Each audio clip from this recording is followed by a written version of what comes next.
Oh, word? Oh. Yeah? Yeah? Yeah. Are we live? Oh. Yeah, we're Hi, live. guys. What's up, everybody? There's Hello. nobody in here because we just started, and it's not like there's no way for me to do it to where wait, can you schedule posts on Twitch? I don't know on Twitch, but I mean, you can promote that, hey, I'm going live in like a few minutes, and people can like get ready to wait. How do you do that? Yeah, you just tweet out. Oh, you mean You know okay? what? In a Yeah, tweet. just let people know you're about to go live. Yeah, you know, I should have done that, but I just did that right now. I'm actually putting everything up right now, like at the same, like it's like a bombardment on YouTube, Twitter. Yeah, That's it, just YouTube I'm and Twitter. about to do the same. Yeah, you guys link it. I got I'm putting it in my you. I'm putting it in my Discord. I'm about to do the same. Discord's good. The Discord peeps always come through. Discord peeps are good. They're better than non-Discord peeps. I mean, you're not wrong. No. How's everybody doing today? I'm chilling. 4th of July. 4th of July. You know, I live in the middle of nowhere, so don't know too many people to go to their cookouts and eat their free food. But yeah. Free food's always the best food on 4th of July. I don't have any friends anymore, so therefore, but back when I did have friends, and this is a true story, back when I did have friends, I used to always be invited to, cookouts and stuff, but now I don't have any friends anymore, and I can't cook myself, so unfortunately, I think I had, what did I have? I had, like, some popcorn chicken. Nice. You know what? As your friend, we're gonna have to work through that. I mean, we have to work through you knowing how to cook. Survival, man. I know it. Do I know how to cook? I know how to cook, but I know how to cook bad. And I'll eat my own bad food. Listen, I know how to use a microwave real well. Yeah. No, I can cook a few dishes. I can make a mean spaghetti. Can you? Spaghetti? Yeah. That's like a little bit complex though, isn't it? Like, it can be, but I grew up learning how to do it. That's the little bit Italian in me.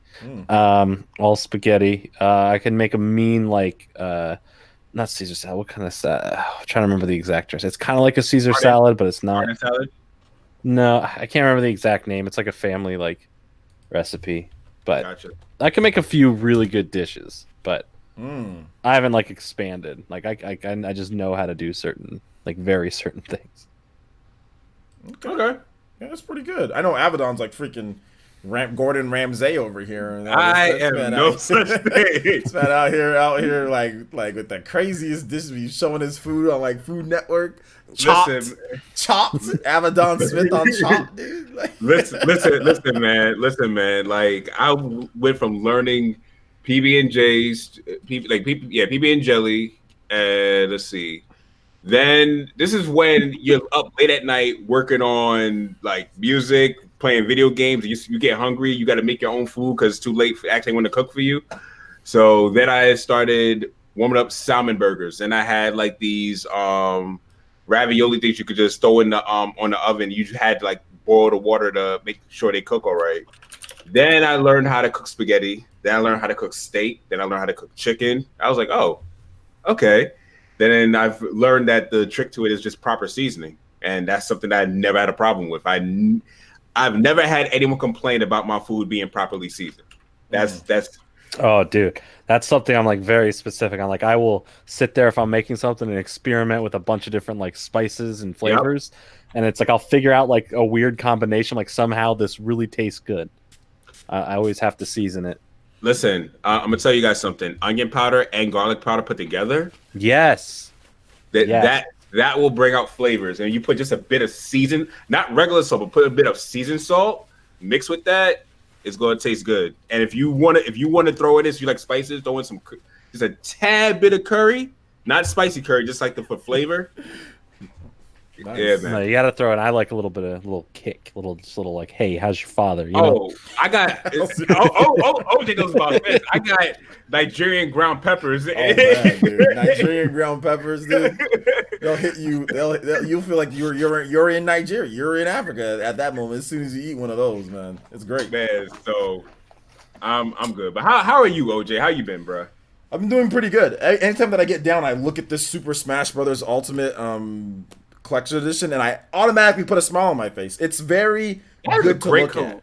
You know, it's visually stunning, right? Yeah. You look at that, there's just so much going on. I think that's half the reason I bought that collector's edition. 1 for the Pro Controller, 2 for the Steelbook, 3 to look at that case on my Have shelf. you even played the game, Jordan? at least like 2 hours of it. I don't recall you talking about the game at all, but you got the collector's edition. Oh yeah, I've at least unlocked like 3 characters, and one of them being Piranha Plant. Well, he was given. Well, you bought. Well, you don't tell everyone that. Yo, what's up? We got Evan here from the Spawncast. Shout out to Evan. What's up, man? What did he? Here. What up? What up? Shout outs, Hosted Radio with the host. Thank you, man. Appreciate that. Welcome. Yeah. So it's been a pretty. To be honest, guys, it's been a pretty boring week in the world of gaming. There isn't a ton to talk about, but there's a ton of Jordan Fringe, Abaddon Smith, and OJ here. So yeah, we're here. We are here for you guys on this glorious 4th of July the 4th. Hence, if you're not outside popping fireworks, you're in the right place. Yeah, you're definitely in the right place.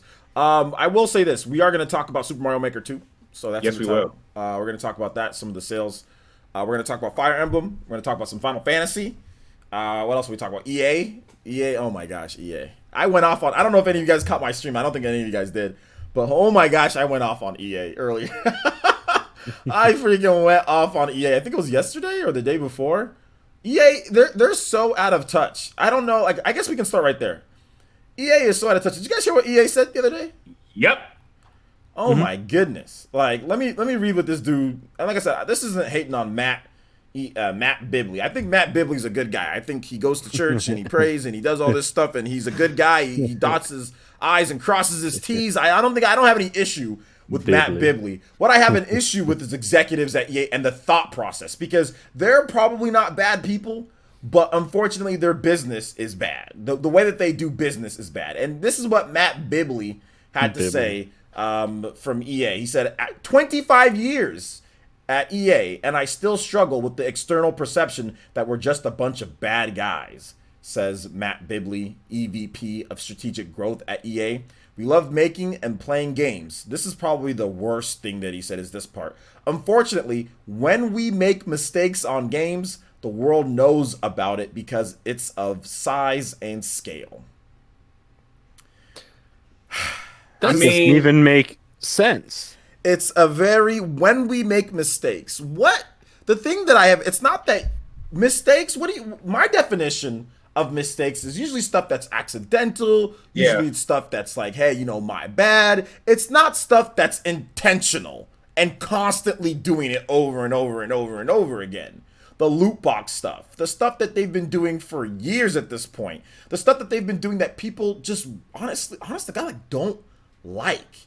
EA constantly does things that people don't like. It's not mistakes. I don't understand with not prepping for your content and making bad games. How is that a mistake? How is Mass Effect Andromeda mistakes? Like, that seems to me, it's just a happy accident. I don't understand that when we make mistakes. What do you mean by that? Mistakes as in like not including a friend lobby in Super Mario Maker? I mean, that was intentional. You know what I'm saying? Like, that was not a mistake by Nintendo. They intentionally a mistake did is that. like a glitch that they didn't see, like or something that's like in the background that's like shouldn't be there, like on a poster, like it's something bad written. So we as an oversight. That's a problem. We're sorry. That's a mistake.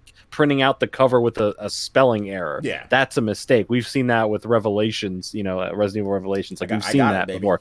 I got that version too. Revelightons. Yeah, hell yeah, that's the best version. Oh yeah, that's the one reason I bought it first. I was like, oh, I want this mistake, and then I enjoyed the game. But yeah, like, you can't to sit here and say it, like, who is he talking to? Because the audience he's relaying this message to are all the people that see through this. So it's not like he's gonna magically like break through. You know what? We're really too hard on EA, man. They don't deserve all this, bad press that they get. Well, I mean, you kind of do when they're hurting more the franchises than anything. Like, anything that BioWare touches now is just an instant gloom and doom fan base because of previous past mistakes. Even going back to Dragon Age's Inquisition, that kind of splits the audience. Some people either really like it or they just are kind of don't care about it. Then you have Mass Effect, which is majority negative, and then Anthem, which has 5 people playing. Yeah. Like it died, and then they don't even know their road path. They don't have any structure. They don't know what to do with this game, and it sucks because they're acting like this is no big deal. Like, oh, this is just mistakes. I'm like, you're talking about people's jobs, people that have put so much time and energy to make something that they love, and then you're coming in and stripping out those features or things and saying microtransaction here, market this, online only that. That's not good business. And I think we're gonna start seeing, like, it sucks that they still see it as, oh, we're doing fine. We don't know what you're talking about. But I think we're gonna start seeing this shift sooner rather than later, because everyone's more vocal about it now, that everything flops the other way, where these big companies, like I've said before, these big companies start taking hits. The Activisions, the EAs, like, they're going to start hurting from these mistakes, and these smaller companies and indie games and developers are going to continue to get more press and rise and able to do more things, because all these AAA games don't feel like AAA games. They feel like games that look really beautiful with no soul, no substance, because it's all stripped out of it. It's interesting that you say that, because that's how I felt. I put up a post on Twitter about Bloodstained Ritual of the Night, and I was like, Bloodstained Ritual of the Night, to me, I've enjoyed literally more than like almost every single AAA game. And I don't include Nintendo's stuff on there. I don't include that. I'm just saying I've enjoyed it more than all these big budget games that come out, because it feels like a game. It doesn't feel like, it feels like there's soul in there. You know what I'm saying? They had issues across the Switch and all that, and I played it on the PC and on the Xbox One. I know there's issues, but you can tell that Iga put his heart into this game, not only in the game normally, but to surpass Symphony of the Night without using Castlevania lore and characters and all of that stuff, and their own story. Yeah, and like their own story. That's extremely hard to do. And he included a bunch of new mechanics and different mechanics that had never been in Castlevania games before. It's actually a fantastic game. So I feel that the soul in a lot of these games, that's how EA's games don't feel like they have a soul. Like when I was watching Obi play Anthem, this doesn't feel like Mass Effect 2 to me. Mass Effect 2 feels like it had a pulse, you know what I'm saying? It had a damn good pulse. And same thing. There was something there. Yeah, like Mass Effect 1, even though Mass Effect 1 had a ton of mistakes, right? Issues. That game has a bunch of issues. But everybody said this game has tons of soul, you know what I'm saying? It has a tons of oomph to it. Like there's personality, there's charm, there's like the funny parts in it. It feels like they really tried and put their heart and soul into this game. You understood the characters. They fleshed out characters. They spent time, like, sure, the game had mechanical issues or problems with gameplay, frame rate, but the story and everything that went into the game, there was people who cared about what they were making. Same thing with the second one, and I think that's the best example of a story that you care about because you want to care about your whole crew in that game. Even the third game, where the ending might be a bit, wonky for some people. But the game was good, though. Like but the game itself leading up to that was still solid. And when you compare any one of those three, even the first one, to Andromeda's like, hey, let's just forget all that. Let's just go to this place where nothing matters and there's no soul. You go to a planet, you talk to someone, and then you shoot some enemies with really bad mechanics. Like, it's there wasn't the same amount of character details or passion behind the missions or anything that really fleshed it out. They just said, oh, you know what, let's give these new planets and just extend the gameplay by having you drive long distances on the planets to get to your objective. And there wasn't anything there. The second game took you everywhere. And you saw everything. You saw these cool like night bars on these this weird like planet cluster, or the hive. Everything about that game has something gripping about it. There's nothing gripping to me about Andromeda. I don't care about the characters. I think the story. Anthem is nothing like it was promised. Like Anthem is just, hey, you ever want to fly around like Iron Man? That's probably the coolest thing in the game is the flying around mechanics. But and that gets to get cheesy. Old. That has to super cheesy after a while. Exactly. Like there needs to be something there to keep you there, especially when there is no real story. Like there is a story mode, there's story missions, but it's not a full, complete, like 60-hour, RPG experience. It's not even like a 10-hour full-on experience where it's consistent story, something new. It's go here, shoot enemies, return to base. Go here, shoot enemies, return to base. That's all it is. It's a really crappy version of Borderlands, to be honest. Like a extremely crappy version of Borderlands, and it's not even in like the same bracket. Like I said, extremely crappy version of Borderlands. But like you compare Anthem, which looks that good, and compare it to how much substance is already promised for Borderlands 3. The Borderlands 3 is promised to be I don't know the exact size, but way bigger than Borderlands 2. And Borderlands 2 is one of the biggest games I've ever played. There's so much to do in that game. Borderlands has some, you can tell that it comes from a good spot in terms of the developers pouring their soul into it has that flavor, claptrap, things like, you know what I'm saying, like things like that. There's characters you like in there. The story is constantly fun, and even if it's like a similar mission, like you're shooting a bunch of enemies to get to this next objective, to get to a boss or whatever, but it keeps you going because the story's gripping, the characters are interesting, and this time it's not just Pandora, it's not just one planet you're on. There's like 3 or 4 planets in total that you get to travel between. You get to expand the lore on the story. They're bringing in the characters from Tales of the Borderlands. Because obviously they're not getting a sequel to that game. So they're bringing those characters in this game, and it feels like the people who make it, the developers, really care. And that's what you feel as the player, that someone cared about this as they were making it. Now play Anthem and tell me that everyone on board cared. I'm sure the developers cared at one point before everything got stripped out of that game. Yeah, Abaddon, man, what are your thoughts on this, dude? Honestly, I feel like EA is so caught up with like the ones and twos, like the numbers. And it's kind of like how YouTube is running their business. They're basing everything based upon an algorithm and what the data shows them, and not actually listening to the people themselves. Because that's literally where all these loot boxes come in. They feel as though if we give these people these rewards with these things, and they work off the psychology of humans, like liking, a reward system, then this is a good thing. And the only flaw to that is they're not listening to their fan base. They're not listening to the people, to their consumers who are buying their games. And that's why EA are the bad guys. It's because where you have people who are consistently consuming your product and they're buying from you and they're not getting what they want, you can be naive to think that we're not the bad guys. If you're not going to listen to your consumers, you're not the good guy.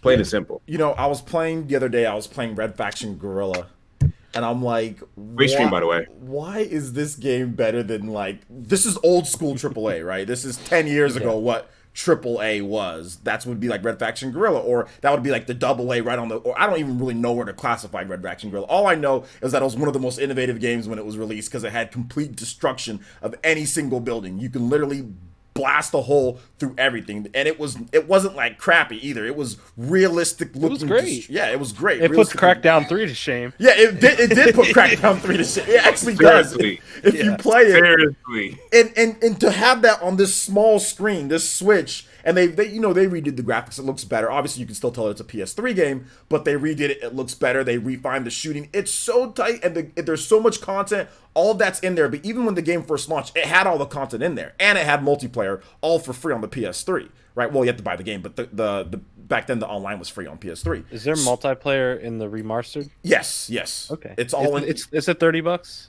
It's $30. Yeah. I might want to pick that up again. Yeah, it's actually really, really good. Whether you go with the PS4 or whatever, you go with the Switch version, being able to have that in the palm of your hands is just kind of nutty, and it runs great. They have 2 performance modes, and when I was playing that game, I was like, man, this offers so much more than current gen games. If you haven't played Red Faction Guerrilla, do yourself a favor. Don't worry about Anthem. Don't worry about Metro. Don't worry about some of these games. Go back and play that game for way cheaper. And I think you can even get it cheaper on PS4 or Xbox One, because it came out, I think, last year on PS4 and Xbox One, the remastered edition. I want to get it on the Switch. I want to take that game. Yeah, it's great on the Switch too, because it does have the performance mode. It looks great. And like I said, they refined everything, and it's great to play in portable mode too. And it has a ton of content in there. Like I said, and the online is intact. You can play it. It's all there. People are playing it online because of the price of the game. It's cheap, so you had enough. You had a set install base of people who actually bought it on day one. It's out already on the Switch, right? It came out Tuesday. It came out Tuesday. I got a review code for it. I streamed it. Nothing but good things to say. I know John made a video on it, and also Sean made a video on it. It's a fantastic game. But then when you start playing, you're like, man, this is what games used to be like, right? Like the narrative, it's not like a crazy intensive story, but it's just put in there. It's good enough. It gets the job done, but the gameplay is super smooth, super fun. And even back when I played on the PS3 and I platinumed that game back then, I was like, yo, this game is amazing back then, and like all the content was in there. And I think I spent like 70, 80 hours in that game, doing like a lot of the stuff. So, I mean, it's fantastic, man. And the games today don't even have as much soul as Red Faction Guerrilla. Red Faction Guerrilla is not looked at as like, oh my gosh, this game is like, you know, one of the best games ever released. That was just a normal game when it released. You know, it was just, oh, hey, look at this game. It's pretty good, you know? It was fun. I remember the first time I saw it, like, oh, you could literally just destroy anything.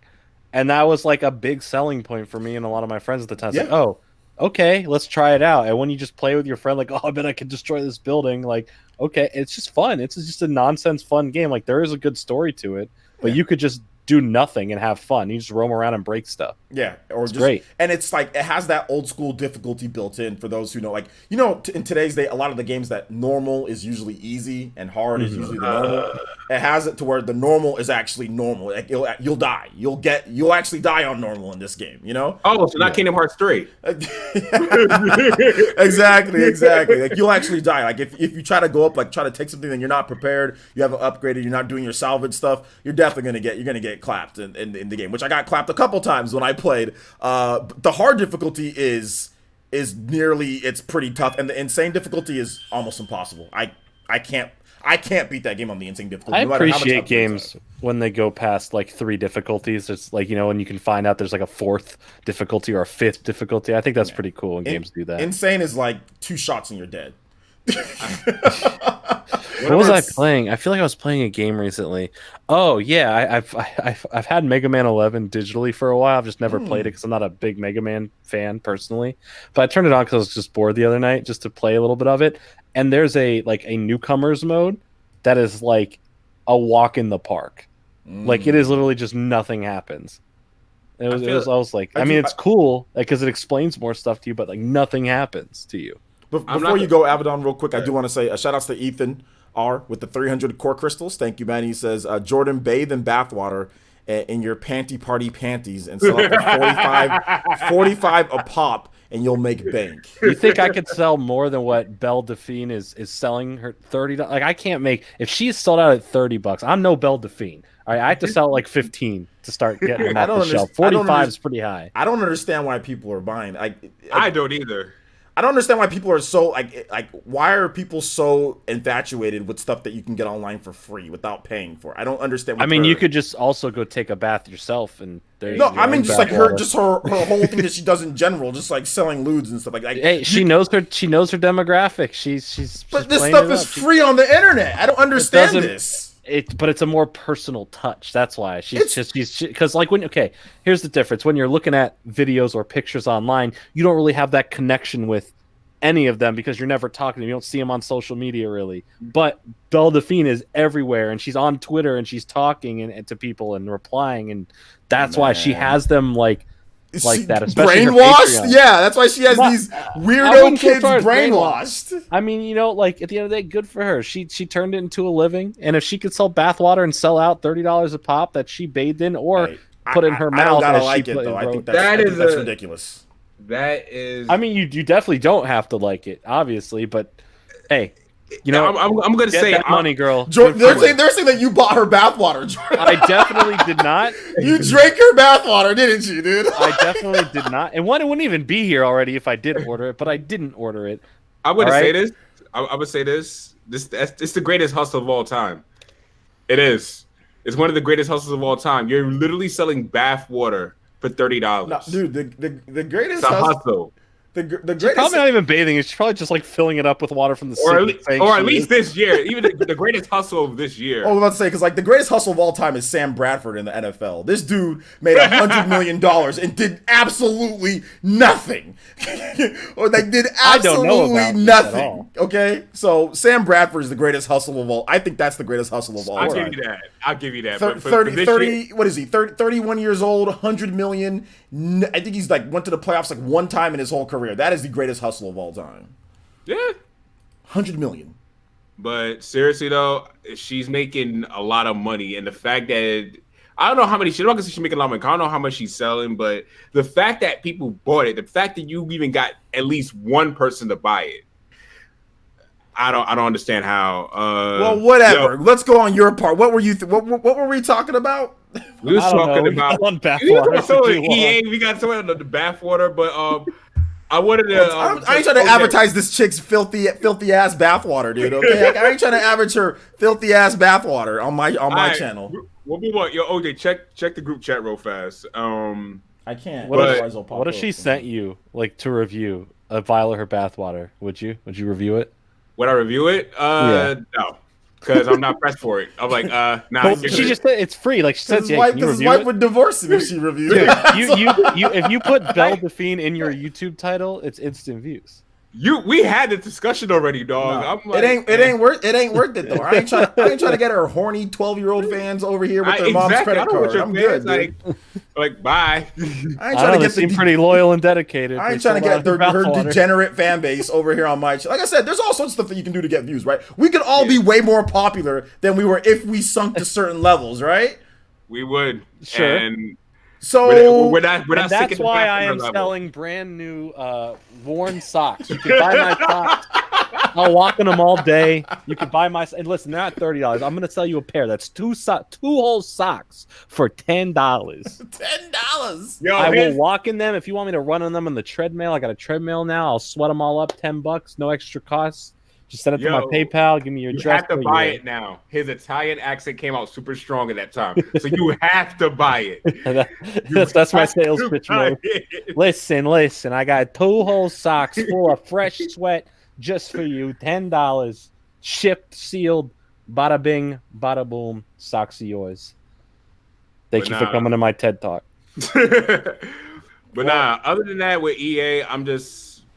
At this point now, like I actually was part of the test run for Anthem. That's I'm not. Yeah, I was part of the test run. Sorry. Yeah. All right. Was the test run the whole game? Was that what's the difference? It wasn't the difference at all. And I swear I remember Obi playing the game on 3 different days, and it looked the exact same each day that he played. He's like, "Look at all this new stuff." I'm like, "Bro, wasn't that just where you were the other day?" He's like, "No, this is a brand new place." I'm like, I'm here. I'm supporting you, brother.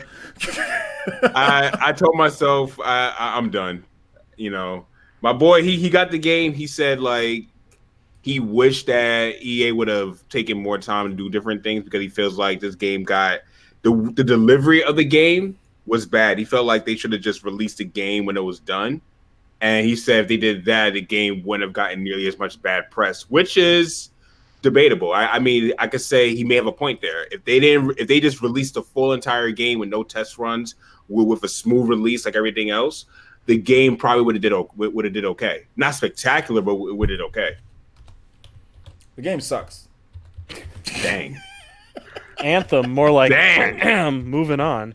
How do we even get the Anthem, dog? Because we're talking about EA. Oh yeah. I bet EA is like, Anthem's our greatest success ever.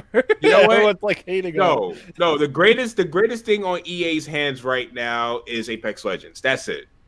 Apex Legends is keeping them afloat right now. That and sports. Yeah. Apex Legends is fun. That I will say. Still never played it. You haven't played Apex Legends? Nope. Too lazy to download it. Yo, OJ, you have it on. What do you have Apex Legends on? PS4 or Xbox? I forgot. Oh, PS4. They actually did a resolution boost and a performance boost with the new season 2. Is that supposed to make me care? Oh, okay. No, I'm joking. No, man. I'm like, I played it and it's fun, but it's just like I'm getting tired of these online only, repeat the same thing over and over, lose all your weapons, then go back. I'm just tired of these Tide Pod generation games, man. I mean, I'm just getting tired of them. I'm just getting tired of the same Fortnite and the same, I can't be playing these games no more. I don't got time to sit there and play over and over, do the same thing. There's no real content or anything. There's no story. There's no nothing. It's too shallow for me. It's just, I don't know. Like I said, it's fun to play with if you've got friends or you got people to play with. It's great. And I'm not trying to hate on that and people who do like to play, but it's just, I don't know. I think I've had enough of. I feel you. Of that style of game. But no, shout outs to so is the update live on everything or? Yeah, it's live on everything. It's season 2. They got a new character. They got a new legend. So the new legend, she's actually pretty good. They got new weapons, older weapons that were whack, like the Mozambique. They have hop-ups now, so it actually makes them better to use. So it's pretty good. It's actually rougher to run things on season 2. The map is a little bit different. The dinosaurs are actually on the land now. They can actually kill you. No. I'm looking at pictures. I was on Twitter. There was this girl named. You guys want? Is it wrestling? Watson? Watson? Yeah, I'm trying to learn how to use her. Watson. She's really good. Wrestling? Oh. No, Watson's the new legend. Oh, new Watson. legend. Oh, okay. If you have Twitch Prime, you get free Apex Legends, Watsons, and L-Star skins. That's what Twitch is promoting to me. Yeah, I'm So definitely. there you go, all you that. Apex Legenders. Now, what about wrestling? I saw this girl. This girl, like, she's a WWE wrestler named Rhea Ripley. You guys heard of her? Nope. Name sounds familiar. Hold up. So it's like people. I guess she was talking on Twitter. It's like people say she looked like a man, and I'm like, I mean, she's buff, but she don't look like a man. Rhea Ripley. Is that still an insult these days? I don't. Wow.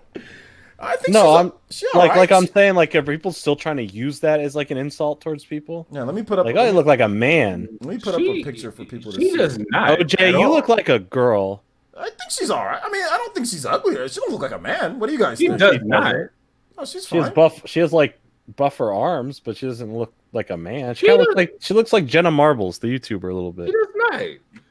I don't know why she was saying that on Twitter that people were giving her shit for looking like a man. I'm like, okay. Not at all.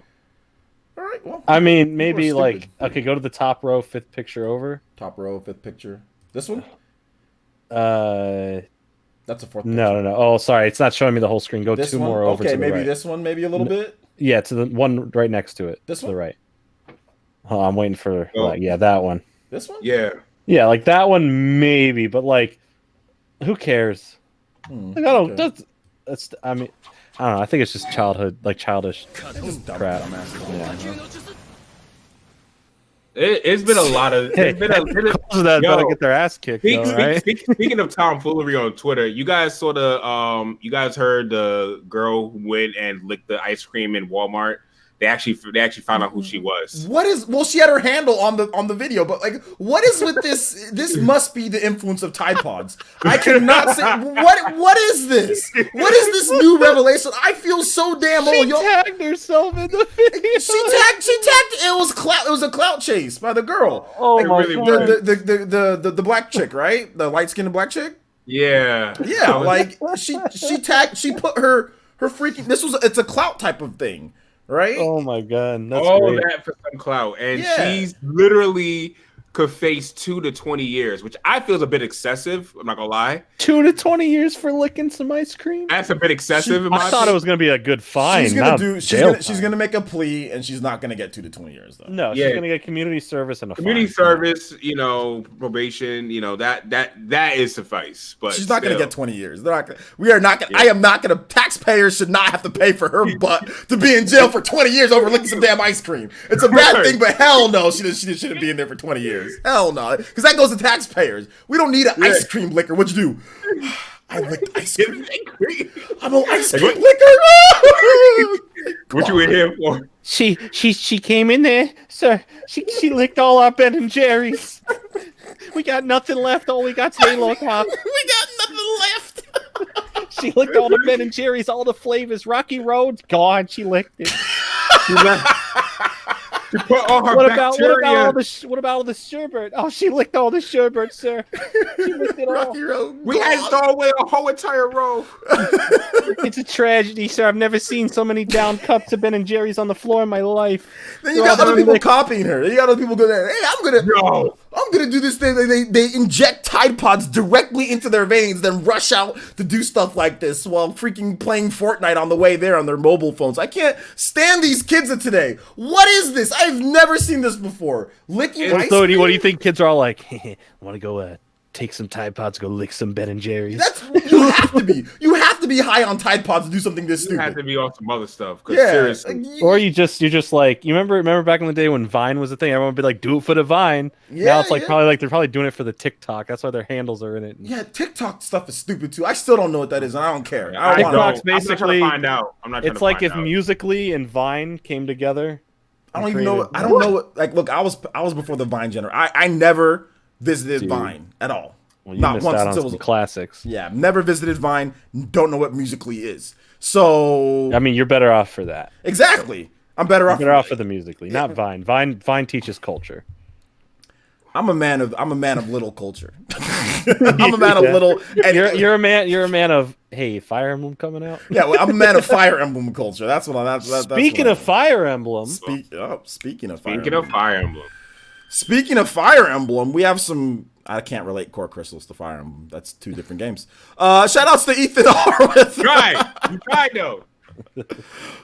Ethan R with the 100 core crystals, and he says, eating Tide Pods is better than drinking Tang and licking ice cream. Cough, cough, RGT. Wow. Man, RGT be getting roasted on podcasts all the time. That's the funny thing about RGT always gets roasted on other podcasts. It's great, because we know he's a good sport. That's fair. And he doesn't listen to them, so it's okay. Because he's eating beef jerky all the time. He's with his new sponsorship. Yeah. That was funny. Vine is cringe. Looking back, yeah, Vine is trash. Yo, shout out to all Vine the is people not following. cringe. Hush your mouth. It is cringe. Shout out to all the people following. Yo, we got Squall 1997, One Up John, Chibu, M Zarete 7062, and Swag Ranger 10. Thank you guys for the follows. Appreciate it. Thank you, Ethan, for the core crystals, man. I appreciate that. What were we gonna talk about? Fire Emblem. Fire Emblem. Sir. Don't you have some things to say? I OJ? do have some things to say about Fire Emblem, which I'm gonna have in a video tomorrow. So make sure you guys check that out. What? But although, real quick, Evan said that definitely looks older than the Dora actress. So this is a conversation that is better going in a better going than direction. Wow. Shout out, Evan. Oh my gosh. So basically. Oh, yo, shout-outs. Mr. Duncan Games with the 100 core crystals. Thank you so much, man. Appreciate that. That's the homie. Oh, is that the homie French fan? It's French fan. Yo, let's go. Mr. Duncan Games. Thank you for the 100 core crystals, man. Appreciate that. So, we're talking about Fire Emblem. So, Fire Emblem's coming out this month. And it's looking pretty good. There was a trailer that was released, a 10-minute epic overview Japanese trailer, and I didn't understand it, but I still watched it and reacted to it. And I want to know, chat, for those who are necessarily not going to get this game, have things changed? Is Fire Emblem on your must-have? The game is looking super dope. I love the content in the game. Gotta buy it this year. It looks so good, and I'm excited. I got a chance to play the game. Obviously, last week I got a chance to play the game, and I'm really excited to play it. Man, it looks so good. I just want it right now in my hands.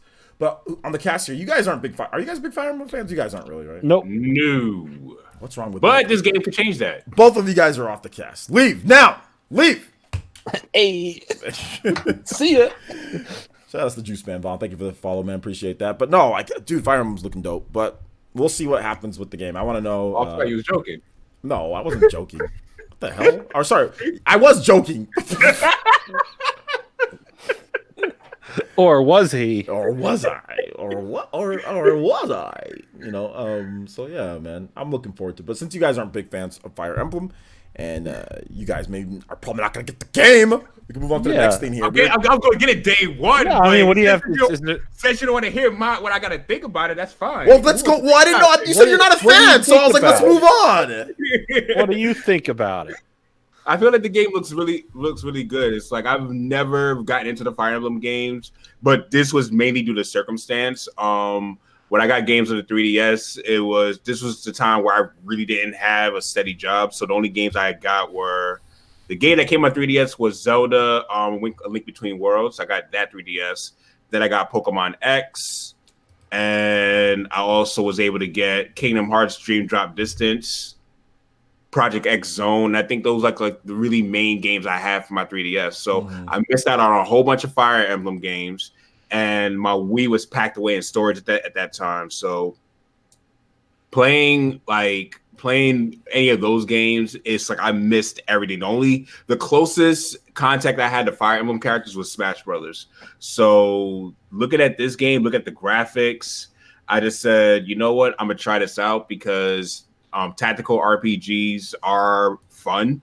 So Golden Deer all the way. Golden Deer, baby. Let's go. Golden Deer. That's Claude. Claude's looking pretty good. Yeah, Fire Emblem it's looking like an interesting game. It's about two brothers who are separated at birth that live in two different houses, but find out there are actually three brothers. One's a triplet. That's why it's called Three Houses. They're all separated at birth, and they all have their own houses. But one day, they're all angry at each other, saying, "I'm the better brother," and they all go to war, and it's a tactical RPG. It looks pretty good. OJ's been doing some great coverage of it. I don't know which brother he's going to choose to play as. One has red hair, one has blue hair, one has purple hair. That sounds like a gang war, dog. I would have to say here, Jordan, let's say, like, Edelgard is looking really good for a man. Like, oh my god, like, that is the best. That is the best surgery and hormones that I've seen in my life. Like, they did a damn good job with the Fire Emblem. Yeah, as you could tell, I know nothing of Fire Emblem. I know nothing about this game. The graphics look cool. Other than that, I'm just not interested. So I won't pick it up and take a copy that someone else could buy and enjoy. It's because, like, they're gonna be limited prints, so you got so limited, dude. Yeah, limited print on there, so you got to make sure exactly in terms of stuff like that. So yeah, man. I mean, shout outs, like, once again, Juice Man Bond, thank you for the follow, dude. Appreciate that. But yeah, dude, Fire Emblem coming out. They talked about a season pass, which I actually have a video for you guys tomorrow, talking more about the season pass, talking more about my thoughts on it, like, announcing DLC, just all sorts of stuff. So yeah, look out for that video tomorrow morning on the channel. If anything, let's go ahead and let's move on to some other stuff that happened this week. Super Mario Maker. So the sales came out for Super Mario Maker in Japan, and also we have, like, a positioning chart in the UK, which was interesting. It was interesting how people kind of reacted to it. Some people were like, "Oh, look at these sales. These sales were really good." Some people said, "Oh, well, that's it." So let me pull up the sales numbers, because I forgot to pull up the sales numbers, of course. And then we can bring up the charts. We're gonna bring up the Famitsu charts. Show me the money. They definitely made some money off this one. But what we do know is in the UK, the game sold.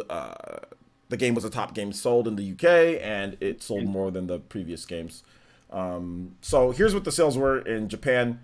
They gave us the top. They actually went over the top 30. But the first game was or the number one best-selling game for the past week. So the sales are from June 24th, 2019 to June 30th. So if you guys remember, the game came out on the 28th.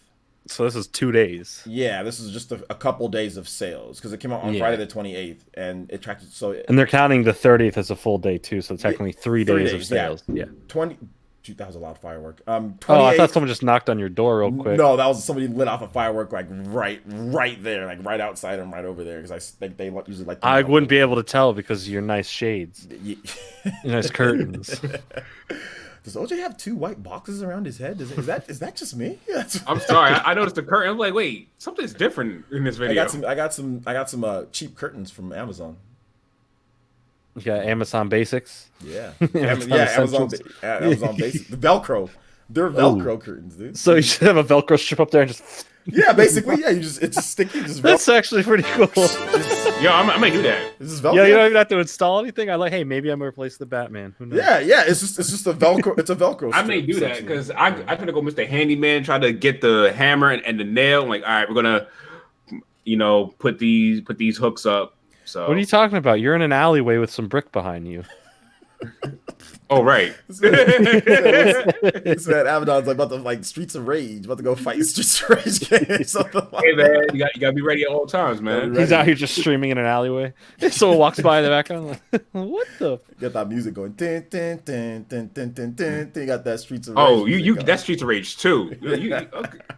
Go straight. The music, man. Go straight. That's the best track in Streets of Rage. Shout outs to Aron with the stupid comment and the donation. And he says, donated $2 and says, so it wasn't a joke when OJ said he would take the D. So thank you for the $2. I appreciate that. For $2, you had to read that. I feel for you. I know. $2. $2, man. That's for me, bro. What is that? That's a McDouble, right? That's a McDouble. I don't eat McDoubles. That's something off cheeseburger and a McChicken. Something off the menu. So something off the menu. Maybe an apple pie, some cookies. It is. Ooh, what apple pie. Now you speaking my language. You like the McDonald's apple pies? No, I've never had them. But you've had those disgusting chicken nuggets. Oh, all the time. Wow. Dude. Love my nuggets, dude. They're engineered to be. I know they're terrible. I've seen all the documentaries, all the behind this. Doesn't matter. Can't change my opinion. They taste good. I'll say this: pink liquid egg nuggets. Dude, I love pink link. I can't even say those words in a sentence, but yeah. Listen, we're going to talk about chicken nuggets. I got a treadmill now, dude. I'm on the grind. All right. We're going to talk about chicken nuggets. I'm good. We got to talk about spicy nuggets coming back to Wendy's. When is that coming back? The spicy nuggets. When did they ever leave? They're coming back very soon, like within a few weeks, actually. I feel like my Wendy's still has them. So like I guess some Wendy's still have them though. Like they never got rid of them. Yeah. Some Wendy's still have them. My Wendy's doesn't though. Mm. My Wendy's always forgets to put the freaking the crackers and the and like the sauce for like the chili. They always forget to put that, and I have to go back in every time, and I hate that about my Wendy's. Well, just tell them ahead of time. Hey, make sure the crackers are I know I need to do that, but I actually stopped going there because of that. I'm like, man, this Wendy's is lame because they always be forgetting. I ain't trying to look inside and look and have to check and go through to make sure that my damn crackers are in there. I just you gotta be that person in line. You know? Okay, let me check real quick. Okay, there's my chili. No crackers. Yeah, hey, they didn't give me crackers, and they forgot my side of. How are you gonna forget the side of onions? Bruh. How are you gonna forget the side of onions on a damn chili, man? Like that's not the onions. And I drove home. Like I'm like, oh no! Like it was the worst day of my life. You have to cut up. Now you have to cut up your own onions, and it's just. I didn't even have any onions. Oh man! I know it just got worse. It just got worse. That's a terrible night. Yeah. I mean, I guess you could say you weren't having a super good time. And then I got banned. And then the whole YouTube thing happened with the E3. It was just one bad thing after another. No, well, you know what's not a bad thing after another? Mario Maker 2. How them sales numbers? Yeah, how are those sales numbers? Hi, I'm Jordan. I can segue. 196,153 units sold for those 3 days. So there's some. That's nice. Pretty good. Nearly 200K without digital. This is just physical sales. So nearly 200K without digital in 3 days. Not bad. Not bad at all. Not bad at all. Pretty good. I got one. Go ahead. No, I got one. You got a copy of Mario Maker. Yeah, I got one. Your sales weren't accounted to this because this is just Japan. No, I was there. I got one. You got one in Japan. You bought one strictly from Japan. Yeah, I ordered one from Japan. Oh, you had Play Asia, baby. Fringe International, man. Come on. Yeah, Fringe International. We taking over. Let's go. Let's do it. So yeah, and the digital sales obviously are going to be higher. So it made it those coupons. Yeah, those remember? Coupons. I was about to bring that up. Yeah. So there's that, and then like the Nintendo Switch Online bundle thing. So I think the sales are really good. The previous game, Mario Maker 1 on the Wii U, I think that sold like 150,000 or 140,000 in its first 100 copies, because that's how many people have a Wii U. And then Mario Maker on the 3DS sold like 170 or something, or 160. So this one beat out both of those, which is pretty. Like I said, which is pretty good. Pretty good, not bad for Mario Maker at all. I think maybe even a bigger thing here is that the freaking Switch sales, man, like 60K for the week. Big boost from the previous week. I think the previous week it did. Let me double check the previous week in Famitsu sales. So the previous week from July 17th to the 23rd, the Switch sold 29,000 units. So it got boosted up to about 60K. So double boost there when it comes to the sales. So. I'm actually really liking Mario Maker 2. Are you? I actually am too. Yeah, I find myself like as I'm trying to like calm down, but like before like I try to get some sleep, I'm just relaxing for a bit. Turn on some Drake and Josh on Hulu, and I just grab out my Switch and I'm sitting there, and I'm ruin Mario Maker with Drake and Josh. Listen. I know it ain't no Keenan and Kel, but I still love my Drake and Josh. Relax. So I have that on in the background, sitting there playing my Mario Maker. Dude, I'm having fun just playing all these levels. Like, I didn't have this much fun with the first Mario Maker. I feel like I'm having so much fun with this. Maybe it's the portability. Like, there is no limits now. I can do whatever I want, where I want with it. And that's great. I made my own level for the first time. Nice. It's a really crappy level, but I put it out there on Twitter. And it was fun. I like it. I think it's pretty easy to learn how to make the level if you're not familiar with everything. And it's good. It's a good. I like it. It's a lot of fun. Endless content. I like the game. At first I wasn't gonna buy it, but my son, like literally for the past few days, would say, "I want to play a new Mario game, please. I want to play a new Mario game, please." And I'm looking, I'm like, "Oh, we've been playing Disney Junior all day." Oh, so I see what happened. I see you marketing. So my son has basically talked me into getting the game, and I had enough gold points to knock the game down to about $45. So did save a bit there, but the game is fun. It's I like the first one a lot. I made one level already, Rax got a chance to try it. Evan saw that level too, and Rax raged a bit playing that level. And the level's called literally the warm up because it's an introduction of the types of levels I'm gonna make. I'm gonna make the levels just to piss you off. Mine's called Trial by Fringe, and it's kind of like a troll level. Like once you figure out the secret, it's funny, but it also can be annoying. I just wanted to see if I can make something annoying, and I did. Oh, there's definitely plenty of annoying. Oh no, I've only have you played the only expert not challenges completed in that 2 game? levels. No, Oh, I haven't, dude. I can't even get past like the first part of some of those. dude, I love that there's like a cart in there for like when you can do like little Mario Kart sections. Like that's fun. Oh yeah, there's so many good levels with that in there. My dude Party Man, that's here all the time. Elite Ninja Party Man made a good level like with like the cart in there, which is a completely new thing, new mechanic. Party Man or Potty Man? Party Man. Oh, I heard Potty Man. Yeah, I just wanted to make sure.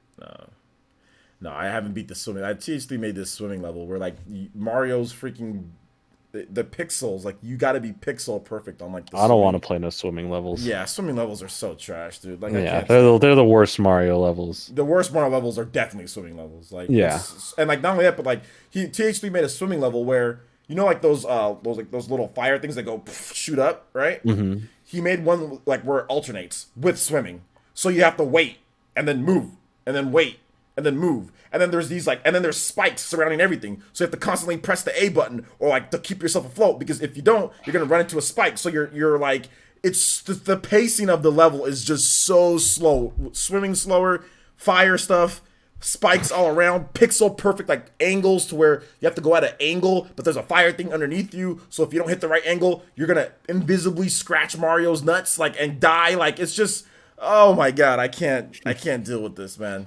I'm not the meatballs. Not the meatballs. So not the meatballs. so yeah, man. I'm good on stuff like that. But either way, yeah, I'm liking the game too. I've played it a couple times already on stream. Have I played it? Yeah, I've played it twice. I played it twice on stream. That's pretty much what it's gonna be. I'm just gonna be doing you guys' levels. I'm not gonna be playing the game much more after that. My relaxing game. Is yeah. You moving on already? No, I'm just gonna play just for. That's why I bought the game. I bought the game to. It's a community game. Yeah, a community game. Exactly. I bought it for that. So I get it. I don't play it too much by myself or anything. But I play Red Faction Guerrilla like just to kind of calm down by myself. What's community like? I miss having a community. I have like 5 loyal peeps in the community left. Everyone ditched me after the Spyro stuff, like I thought would happen. Yeah, after this, that's what's gonna happen after Fire Emblem's done. I got a community now. No, at least your game has DLC coming. You can keep that going for a bit.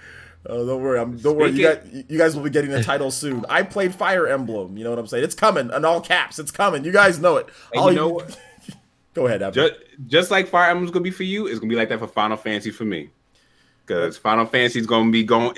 Trust me, that game's gonna have a long run. The difference is that there's too many people that are gonna be covering that game. Nobody's really covering Fire Emblem like me and like Mangs and a couple other people are covering it. You're the Fire Emblem guy. Yeah. Well, wait. I mean that spells more opportunity for you then. Yeah, no, just like I was the Spyro guy, because there was really few people really hyping up Spyro, and you're the Fire Emblem guy. No, the channel's been doing much better since the Fire Emblem stuff, yeah, so. Every time you do a Fire Emblem video, you're doing between like 20 and 50,000 views. Yeah, it's people care about it. People care about Fire Emblem, and I'm glad there's DLC. When people are like, oh, they announced DLC, I was like, yeah, and so what?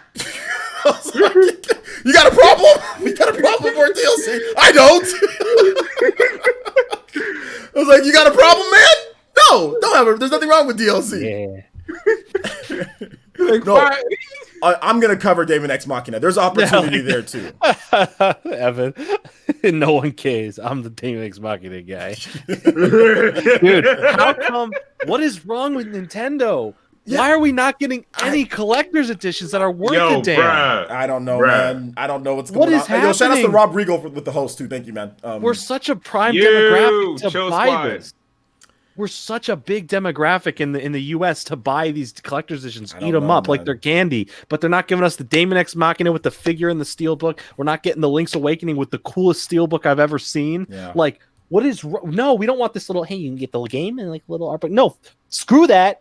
Give me the Steelbook. Leave me alone. That's all you got to do, Nintendo. Put the Steelbook out and give us the figure set. I would buy Daemon X Machina if I got the figure in the Steelbook because that's cool. That's interesting. I don't even care about the game, but I buy it for that. I would show my support because we need more collector's editions like that in the States. Stop giving us just like, here's half an art book and a DLC code. Like, no, give us something worth it. We're not getting anything cool anymore. I would love a Link's Awakening collector's edition, but that's out of state again. Yeah, we need that. That Steelbook is incredible. It's a Game Boy. I don't know. That's amazing. I don't know what's. But then again, this has been happening for a while. You can go all the way back to freaking Bayonetta on the Wii U. Bayonetta got this amazing collector's edition in Europe, and we didn't get it. Japan got an amazing collector's edition, we didn't get it. Do you see that set for the Switch with 1 and 2 for Bayonetta that we didn't get here? Did you? Did you? Go ahead. Oh, I just said. Go ahead, Jordan. I was just saying. No, I already said it was the Bayonetta 1 and 2 Switch collector's I was going to say the Xenoblade Chronicles X. That collector's edition was only international as well. No, we got it here. Wait, no, the actual Wii U, the custom Wii U. I thought that was international. Oh, I thought you meant like the actual like the collector's edition. I have it right behind me. Nope. Like it was a actual Wii U. It was that I can deal with as like it's not as bad. It's bad, but it's not as bad because it's like a system. It's more expensive. But like I think the issue is like when we don't get the collector's editions at all. Like we just get no collector's editions. We get such dumbed down collector's editions compared to the other ones. Like it's like wow, this comes with an art book and a steel book and this and that for the Europe, and then America's like, here's the regular game case and like a couple page art book.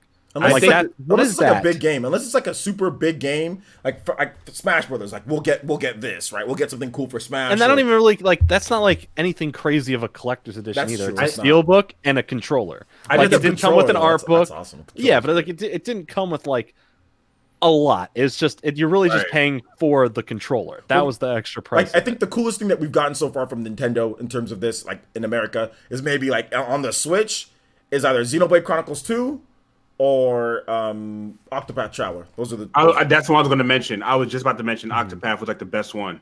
That's why like half these other companies, like Limited Run or like some of these other games, like the companies that are making these like collector's editions for like games that haven't gotten a physical or like a cool release, like that's cool. Like they're trying to make something out of it. Even that Crayon Power Rangers game has like a cool edition coming from Limited Run. Like, where is this stuff? I mean, like, if you're gonna give me a collector's edition like Nintendo, don't just give me this half-assed like, you'll buy it. Like, no, give us what you're giving everyone else sometimes, because I just might want to move to Europe at this point because they're getting all the cool stuff.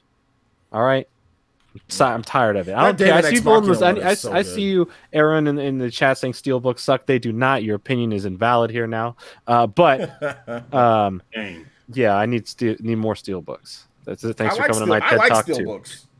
I love steelbooks. It's majority of my movie collecting is like I have 1,000 Blu-ray steelbooks. Like I love steelbooks, dude.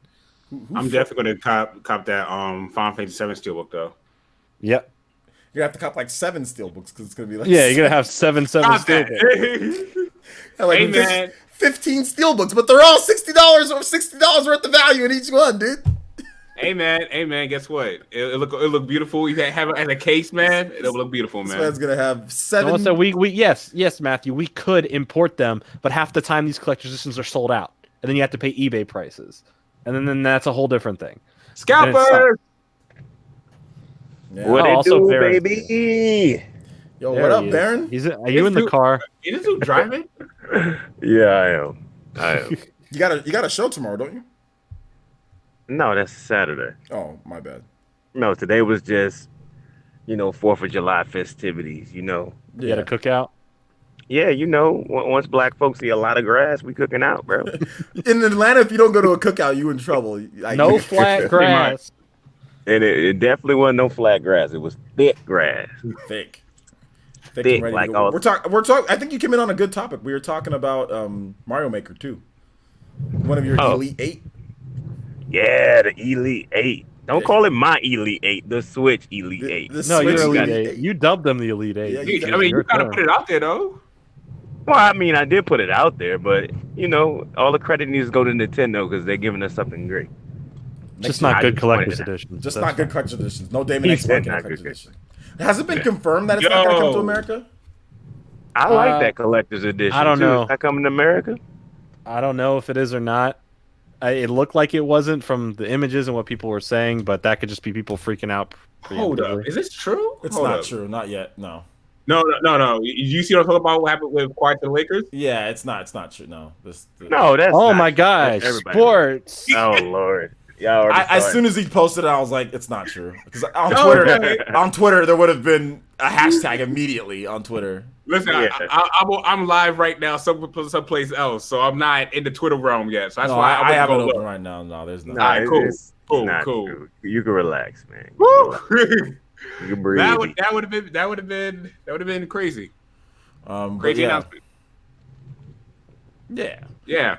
So, Super Final Mario, Fantasy 7. no, Baron, Super Mario Maker 2 sold nearly 200K in Japan in 3 days. I seen that. I think that game. I was expecting the game. You know, I was saying before, like, okay, that game is not going to chart on the NPD for June.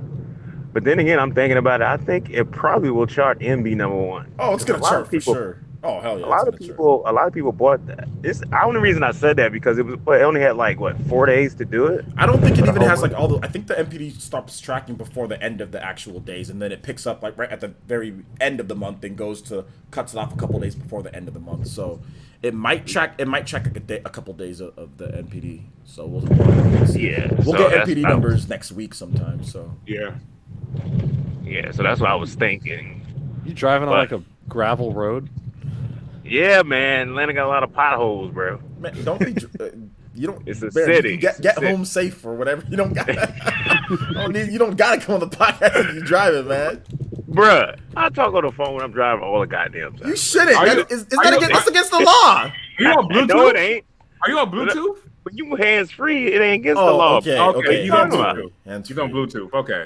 They just passed that law here in Georgia, so we ain't have it until like this year. So Okay. yeah, I wanted to say something anyway, so I wanted to talk. So you know, Say Go ahead. something then. Say something then. what it do, baby? No, let me stop fucking. Let me stop fucking. I just got done popping a lot of fireworks, so I'm a little bit hyped right now. You have all your fingers still? Yeah, I got all my fingers. I'm not what's the name from the Giants? I ain't Jason that. Pierre-Paul Yeah. I know how to get the hell out of the way. blew his finger off. 20 million for each finger that he. You know what I mean? 20 million If- gone for each finger. Yeah. Yeah, what a dumbass. You know, you ever would just watch videos of how people, you know, light up fireworks? Yeah, it's crazy. You know what I mean? Like, I'm one of them. I light up fireworks like I'm an old head. I light the firework and I run about 40 yards. I'm not getting hit with. You don't even get to see it go off. You're just still running. These people seriously like, take bottle rockets and light it right there and look at it. Like stare at it. Like, I can't wait till it goes off. Like they be staring at it. Like that bottle rocket can literally blow your finger off as soon as it goes off, dude. Like we've had deaths here where I live because like people here, man, they're crazy with fireworks. Like a lot of kids have these crazy firework dreams. You know what I'm saying? And they manifest. And it's like, oh, we can finally light off fireworks normally now. So they're sitting there doing the dumbest things with fireworks. Hey man, Yeah. I was chilling. I was chilling today. You didn't light up any you was fireworks? chilling. You Nope. ain't putting nothing on the grill. Not on the grill. First of all, it rained over here. Over here, that's over Every here year. Same. Every Over year. here- 4th of July, it rains, dude. in the DMV, it always rains over here, man. No wonder you in the Every DMV. Ugh. Hey, don't. Honestly, I live in the DMV. It sucks. I agree with you. Y'all living in the DM? What do you mean the like the Department of Motor Vehicles? What are you talking No, about? DMV. What are y'all living in the DC department? What? DMV stands for DC, Maryland, Virginia. Yeah. Oh, DMV. I know it sounds like the DMV, but it is the It's not. DMV. Hey, you know why it's called that? Because it just sucks as much as the DMV. It does. know- It does. You know how an area sucks when they try to combine 3 places together. Dang. See, the fact that it's Listen. DMV, that's the worst part. I don't know about how it. Delaware kind of got like squawked out of there. You'd think the D would stand for Delaware. No, they count DC. you see here. Okay. Let me put it this way. For when you're up north, when you're at Jordan, they say DC, Maryland, Virginia. Over where I'm at, then they say Delaware, Maryland, Virginia. Really? Well, Yeah. in Smash Brothers, they call it MDVA. So Maryland, Virginia, something else. So there's all sorts of abbreviations, I guess, based on where you live. I don't know. All you guys' East Coast things are weird. Like y'all got states that are literally the size of like a freaking town here in California. Delaware. So I mean, like you guys are weird as hell. You could drive through Delaware in like 20 minutes. Aren't you the largest state in America, though? I know, but why is you guys have states like why is some of y'all states the size of like a Tide Pod? You know what I'm saying? It's like you guys' states are so damn you small. say Tide Pod one more time on this podcast. Swear to God, this is the 18th time you said Tide Pod. Are you sponsored? Is there a secret sponsorship we don't know about? I was using a bunch of Tide. I did laundry today, and I have my Tide Pods. You were taking Tide Pods earlier? No, I was using Tide Pods for my laundry because they're very good for laundry, like they're supposed to be used for. Sure. So F for Abaddon. You said the largest state in Alaska. The largest state is not Alaska. What the?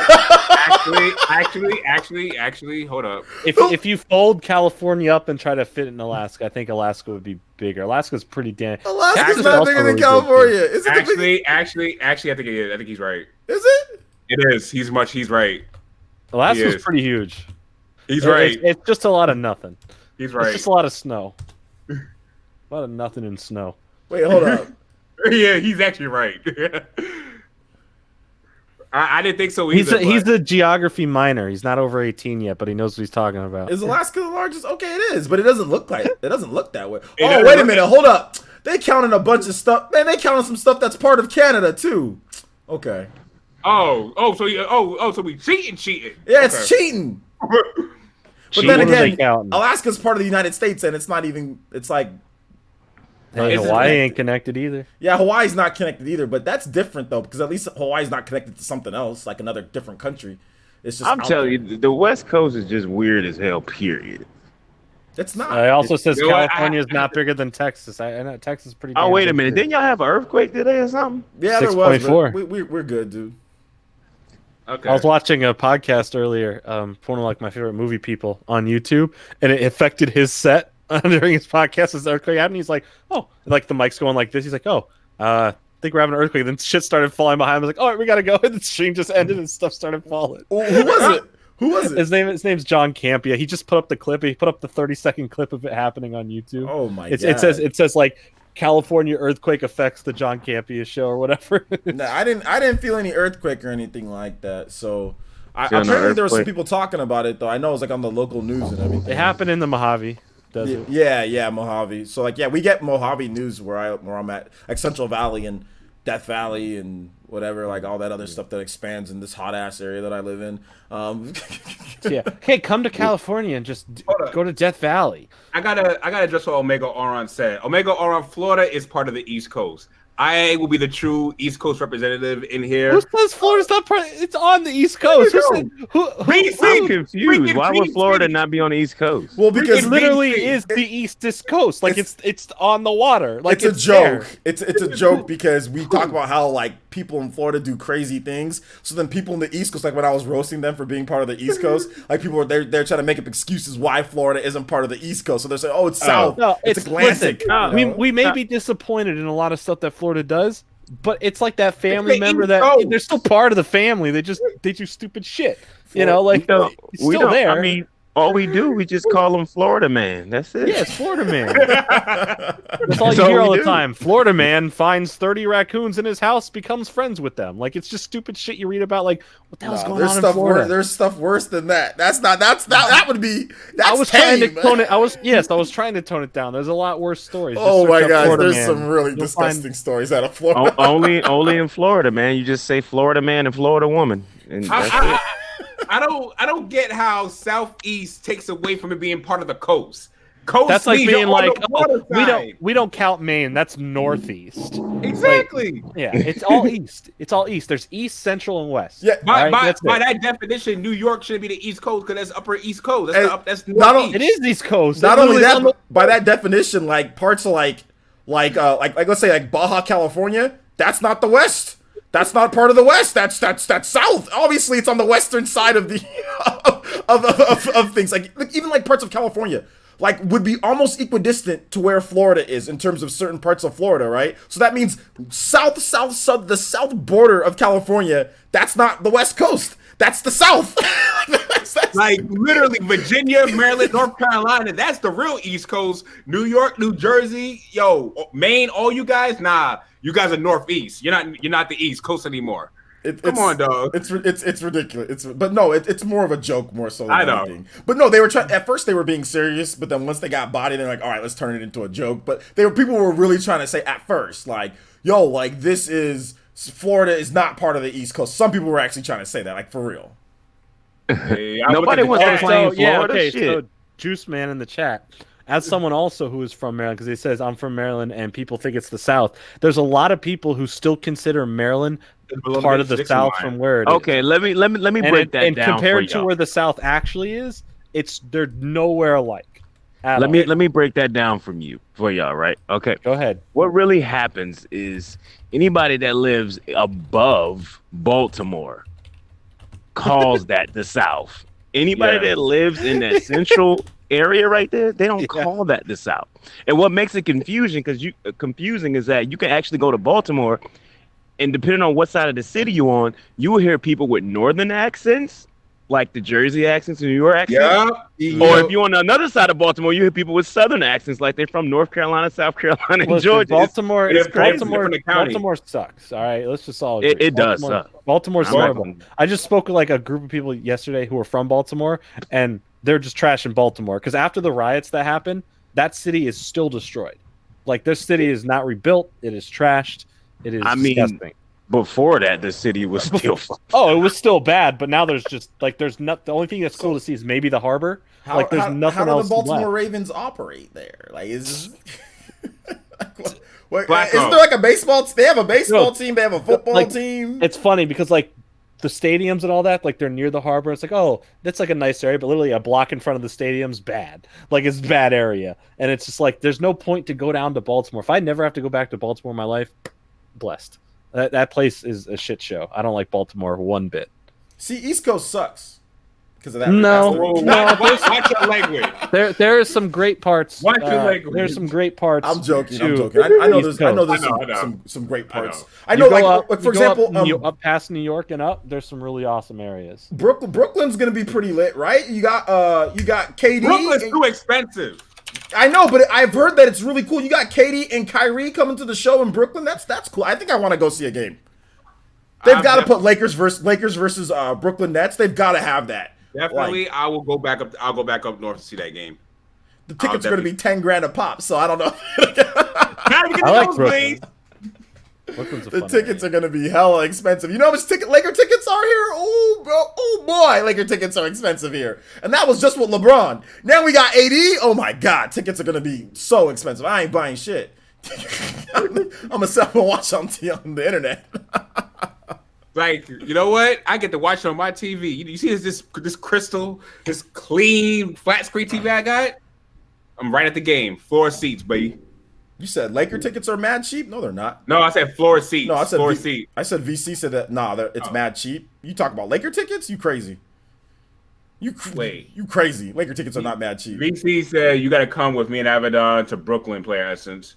Listen, man, the Nets tickets have always been, dude. VC the tickets prices changed by who they got. They were cheap because they don't got anybody there. With KD and with freaking Kyrie, those ticket prices going up. Where'd they go? You just put your like, I'm like, where'd they go?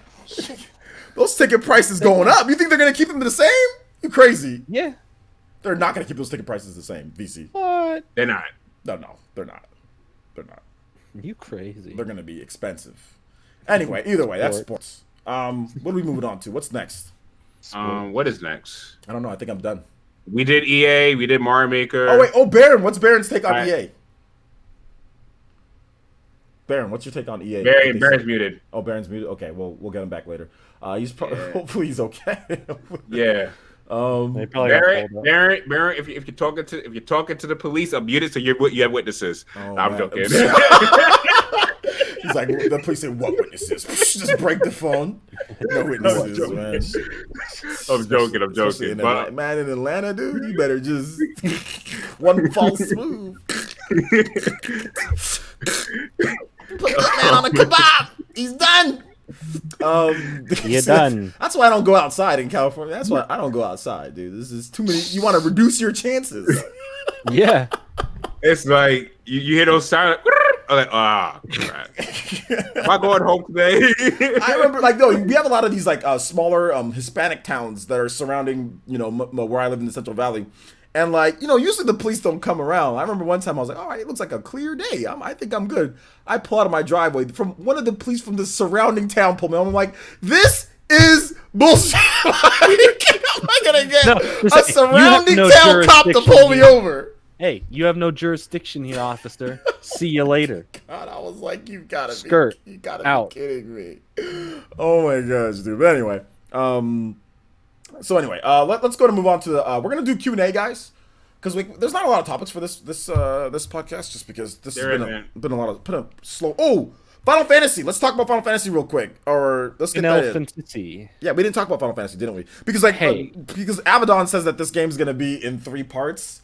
No, I didn't say that. I said it's gonna be like in 17 parts. I said no. I said I wouldn't be surprised if they do 7 parts. Do I want 7 parts? No, but I wouldn't be surprised if they did. Now, to what Jordan said about 5 parts, I could see 5 parts to this, but I would hope they would aim for a sweet spot of 3, at most 4. I hope it's no more than 3. I think if it goes past at 5, most 3. Yeah, if it goes past 5, that's stupid. Like, that's just ridiculous at that point. I think 3 is like, all right, calm down, relax a little bit there, bud. But that's just me. I feel like 3 is perfect because if you're basing the first entire game out of Midgar, then I would say with the second episode you can get like the backstory. And you know what? I'll say this: give us a little bit after Midgar. Give us at least, they said up to Midgar. I would say I hope they end on a note of when Clout talks about the backstory with Sephiroth. Like, I hope they somehow include that in the first episode, and then the episode 2 is like the overworld going to Junon all the way up to Eris's death. Then the second disc finishes out the rest of the game, and the third disc is like they actually make Advent Children actually playable and give you a brand new story to finish up the entire story to close this game down for good. If the 3 disc is done like that, I feel this will be a great installment to the series. And I think it's a way that it's not going to really beat the pockets of fans so much, but at the same time, you're giving a lot of value and more value than ever before. Because, like as I said before, we're getting so much more value than before. It's like everything we know as a Final Fantasy VII previously, I'm almost tempted to say you kind of have to like crumble that up and throw that in the trash and not look at this game the same way, because it's a new script. There's a new way how you play the game. The boss battles are different. Everything is different about this game. But here's the other thing: is it good, valuable additions to what they're adding in? Is the padding, the quote unquote padding of Midgar, going to be actual expanse and interesting things, or is it just gonna feel like filler? Like, here's your main story, and then you can dawdle around. Here's some other bullshit, whatever. Now it's 100%. 60 hours long. That is my main concern. To be totally real with you, that is my main concern, which is why I'm lacing this with a bunch of ifs, because it's still Square Enix at the end of the day. So if they make this something of great value, something that is enjoyable, that you want to know more, something like you read it through the story and it gets you more invested in more of the side characters, if it makes you more invested in like Biggs, Jesse, and Wedge, better than before, then I could get with that. That's something that I feel as though they can use. Because, like you said, you see a motorcycle scene with Cloud and Jesse, and that was not at all in the first game. And then now there's the collector's edition with the motorcycle, and it's dope. Will this have DLC too? If it has DLC, it may more likely be like a season pass. Hopefully not. I really How could they?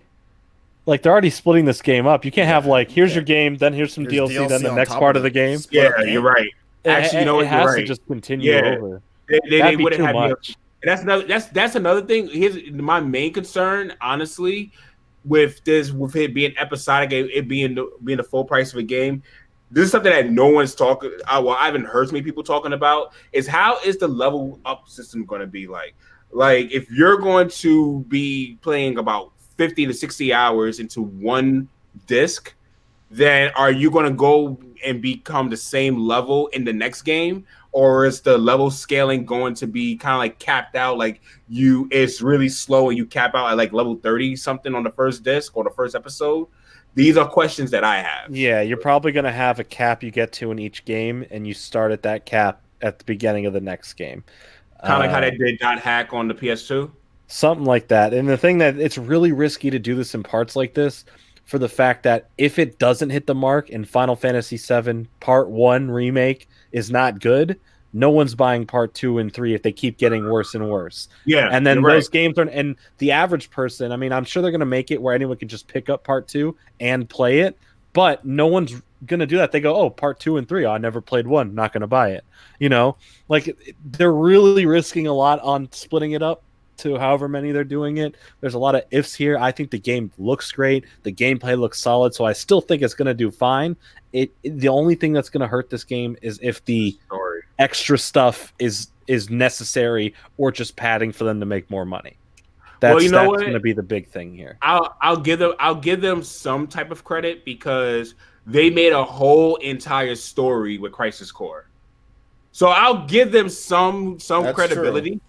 I'll give them some type of credibility. They made an entire story with Crisis Core, and that is a phenomenal game. So that's why I have to say I'm going to wait and see. But because it's one game, though. Huh? It's one game. Like I think the biggest issue here, like what everyone's is like saying, is like you're splitting this game up into so many pieces.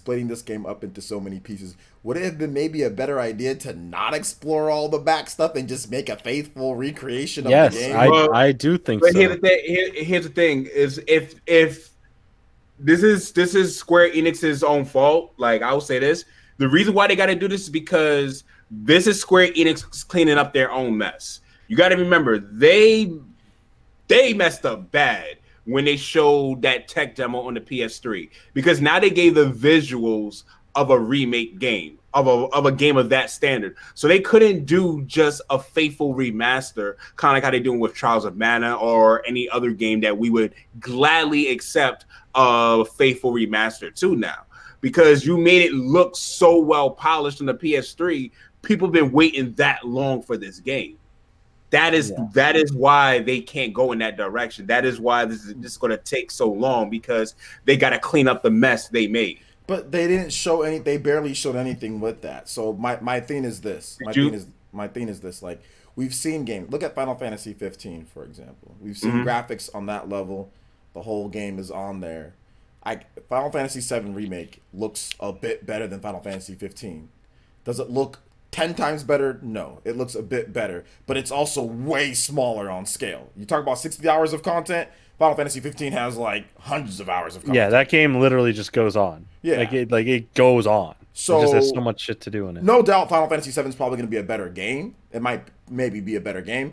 I think Final Fantasy 15 Royal Edition is actually not a bad game. I think that if that game, Royal Edition, was what came out at the beginning, Final Fantasy 15 would have been much better in terms of just people talking. It would have been much better received, but obviously it didn't. The game was so large in scale. And yes, it took them a long time, but I don't know. Something about this is like, I can't sit here and be like, I'm happy and I'm gonna play the game, but there's just something about this whole splitting up the thing and saying, oh well, it's gonna get you 60 hours of content. Oh, and then there's gonna be a part 2 and then part 3 maybe, and then maybe part 4. It's like, I don't think that's a good idea for anybody. Like I think that maybe you downscale the graphics and you don't make it look as good as that PS3 or whatever. Maybe you make it look as good as Final Fantasy 15. Is that not acceptable anymore for the PS4? Even if it was a little bit less than Final Fantasy 15. I still think Final Fantasy 15 is one of the best looking games out there. Is this not acceptable for us to have graphics that look maybe even downgraded a little bit more from Final Fantasy 15? Honestly, I wouldn't disagree. I wouldn't disagree with you on that. I would also say, looking past that, I feel that this game by itself, it's bad because it's something that hasn't, like I said it numerous times, it hasn't been done before. Like, you haven't seen an older game just upscaled to that level. You haven't seen an older game to the point where everything is now, and where it goes from being a top-down RPG to a fully open world, kind of like FF15. And the reason why Final Fantasy 15, yes, there's hours upon hundreds of hours in that game, but in the same light, the game is probably built smaller than the world of Final Fantasy VII, surprisingly. Like, in terms of the Final Fantasy VII all around and what you go through with that game, Final Fantasy VII as a top-down game is about a, 45, 50-hour game, if I'm not mistaken? If you do the side quests, it's more. If it's more, okay, so if you include the training and the grinding you get to do against the super bosses, let's just put it out 70 hours, right? And I would say if you scale that up until today's modern graphics, you're still going to get hundreds upon hundreds upon hundreds of hours. Now, could they have taken out less? Yes, but now that leaves holes in the story because, I said this on my podcast. I might as well just say it here. For those of you who haven't played Dirge of Cerberus, don't buy it. I'm gonna save you some time right now. Dirge of Cerberus ends in a way that reveals that one of the main antagonists of Final Fantasy Crisis Core is still alive. So they got to find a way to close up all holes with this story. So any purist or nobody is going to say, but what about this or what about that? And I think that's what they're trying to do with this game. They're trying to close the door on this game so fans can shut up about this game and leave them alone, because every time Square Enix is making a new game, what about Final Fantasy VII Remake? That's what they've been going through for the past decade. Like every time. Oh my God, you still up here damage controlling for damn Square, bro? First of all, you about to make my ears bleed. I'm up here listening. First of all, still damage and controlling for them. It doesn't make any sense. This game should be complete. This game should be complete. Stop making excuses for it. There's no excuse for it. Let me jump in here and say what's really going on with the Final Fantasy VII Remake. Let me break it down to why it's like this in parts, why they're making educate me. So Square Enix, obviously, like you said, they're always harassed about Final Fantasy VII.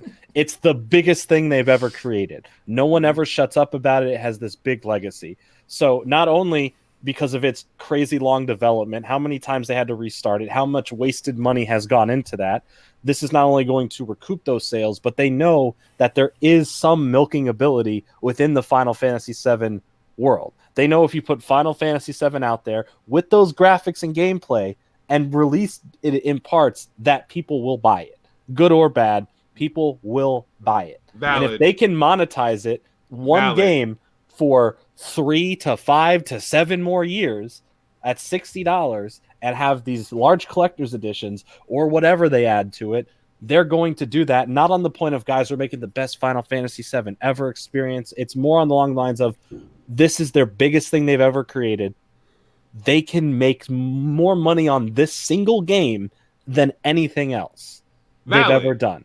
So that's what is going on here. This isn't like, yes, to a point, there are developers who are caring about this and wanting to make something interesting. But too many people give Square Enix the credit where it's just like, oh, they're finally doing something for the fans. No, this is Square Enix going, wait a second. We could get hella money for this. Let's just make it 10 games. So let me ask you one every year. Let me ask you a question. Then. So you believe that because this is going to go on the Blu-ray, it's going to go on all the other systems, that they could put the entire development of the game out all in one on one disc, like to the point that they want to do it. They could put each and everything, all of it will fit and fit on one disc and so well like that. Here's what would happen. Discs, right? I mean, Red Dead's on yes, 2. Red Dead Redemption's huge, and that's 2 discs. If they didn't add all this extra stuff in there, if they just remade the game without adding all the extra stuff they were going to, if they just stuck to it, it would be a 2-disc game on the PlayStation. It'd be done, cut, sealed, sent out. I agree. You get that. But they're adding so much. The fact that they're taking Midgar, which as someone who's barely played Final Fantasy VII, everyone tells me is the little baby intro to the game, the little bit of the game. And First now 5 hours. this. And it's like this 60, 70 hour game, just that part, because you can play the other sectors now. That's pretty big. Now, if this was Midgar and then part of the next area or whatever, I'd understand. 2-part, 3-part, whatever. But they're taking the opening of the game and extending it that far is a little much. Like, yeah, I'm excited. It looks cool. I'm down. You already sold me on it. That's dope. But it is ridiculous, and it sucks because even though you don't want to feed into this behavior, you're going to. You want this game. They've made it to where you want it. They showed nothing of it for so long to get people like, oh, I need to see something. Oh my God, I need it. To the point where when they showed it, it didn't let us down. It looked good. They showed us a lot. And now we're all hooked into it. And obviously, if we play part 1 and it's great and we enjoy it, we're obviously going to buy part 2. We're obviously going to buy the next part after that. This is their hook, line, and sinker. This is no different than, I mean, quality-wise greater, but no different to the sports games. New Madden every year. New NBA every year. Let me ask you guys a question. I'm just going to offer a different perspective here, right? Now, remember, as I said, the fact, let's just say this wasn't Final Fantasy VII, right? Let's just say this is just a brand new game and it's just made in 3 different parts.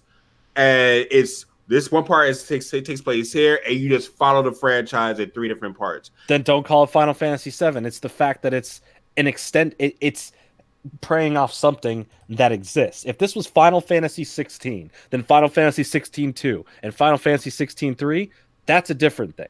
That's new stories that are all being created to that. That's how they want to tell the story. This is taking a source material. That's like if I took, like let's say, I'm just trying to think of a random movie, like Jaws, right? But ignore that there's a Jaws 2, 3, and 4. But if we just took the first Jaws movie, and it's like, let's expand on the backstory of the shark. So let's make that its own movie, and then we'll release Jaws remake part 2 coming out later, where he attacks the boat, and then 3 where they defeat Jaws. Like there's not a lot of reason to really stretch and pull, and if there is, that's great, but it kind of feels like they're taking something that we love that's to a lot of people, their childhood or something they grew up on or they're so attached to, and literally taking it like it's a towel and wringing it out till it's dry. Like they're like, okay, what can we squeeze out of this game to sell on a disc? Okay, let's take Midgar and make it the whole first game. And a lot of people are like, oh, I want more. And you're going to be like, I need more. So you're going to buy the next one. Let me go off this. And honestly, I'm just right now, let me say this. I agree with your sentiments. I'm just offering the other side of the argument right here. What about for the people who never played this game ever to them? Wouldn't this be like that Final Fantasy 16, 1, 2, and 3, like you just described? Sure. Seeing how this is a brand new story because they're not telling the story the same way that's been told before. You got the same. No. Tell me I'm wrong. Oh my God, I'm about to throw up. I'm about to throw up, bro. Tell me I'm wrong, though. No, tell me I'm wrong, though. Man, you are standing so hard for Square Enix. Tell me I'm wrong. No, I get the sentiment. I 100% get that. If, like, for me, I've never beat Final Fantasy VII, so to me, it's a new experience, right? But the fact that it explicitly is Final Fantasy VII Remake, and it's not a remake, it's a everything. And they're not remaking the same game. They're taking assets and like, okay, this story plot, this character, blah blah blah, and then adding in all the new stuff. Like it's more of a reboot of an old game. They're taking ideas like how movies do reboots, basically. But let me ask you guys a question. But like with this, what? When they reboot the movie, they do the whole fucking movie. They're doing the whole game. Well, let me ask. The thing about it is that like, I said this about games that are split up before. I'm never a fan of splitting up games. I don't care how badass the graphics are or anything like that. Like, to me, I want the whole experience. And I can't, like, I've even said this about games that are literally intentionally built that way. Like The Walking Dead or like Tales of the Borderlands or like all these different games that came out with segment. I've never been a fan of that. Never been a fan of it. Like, obviously, this is going to be a much higher quality game, so I'm going to try it out. But I can't sit here and endorse this type of behavior. Like, okay, well, then what do we do next? Is it because it's Final Fantasy? Is that the reason why it's getting this type of treatment? Do you want other developers to do this, or is it just because it's Final Fantasy? But this is what's going to set the precedent for others to do this. That's why I don't. It's a slippery slope. It is because Final Fantasy is sacred, right? It's like, oh, it's Final Fantasy, so that's the reason why it's getting this money and attention. But damn it, man, there are other developers who have sacred franchises too, and they can do the same thing. They're chomping on the bit. They're watching very closely. If Final Fantasy is successful, they're going to do the same thing with their beloved franchise. Into Deadlock 7, who said it's like taking the novel The Hobbit, which is a short book, right? It's not a long book like The Lord of the Rings, where that had 3 movies that are 12 hours long if you watch the extended versions all together. But you take The Hobbit, right? short book, and they stretched it. It was originally going to be 2 films, but they stretched it into 3 movies that are extremely long. And as much as I enjoyed parts of those films, it's unnecessarily long. You don't need 3 parts, and that's what hurt the film. By the time the 3rd one came out, everyone's like, I don't care. I don't care anymore. It's too much. I can't wait to do the side quests in this new game. What I've heard is that you can sell Tifa's bathwater for great prices. Well, that's the DLC one of the new side quests is get Tifa's bathwater. It's gonna be great. I can't wait for that side quest. Y'all really want to talk about that? We already did. We already did. I'm making a joke. I'm selling my socks for $10 if you want some, Baron. You know. Why would I want your socks? Because if she could sell bathwater, I could sell my stinky socks. Why would I want your socks? You don't even have a closet. $10. $10. Come on.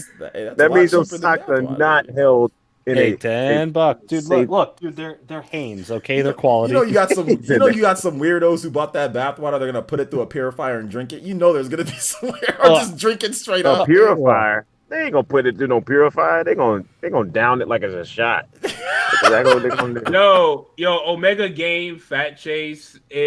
No one said we're not gonna buy the game. We're just discussing our grievances, where people are allowed to discuss why they do not want things they don't like about a game. I do about Smash Brothers all the time. Do I still have Smash Brothers? Yes. Do I have over 500 hours in the game? Yes. Damn, you got 500 hours? Well, I'm gonna say this. I got like 2. I'm gonna say this. I'm very highly disappointed in what Final Fantasy is being released as. It's too freaking discs. Make the video. It's 2 discs, man. Make the video.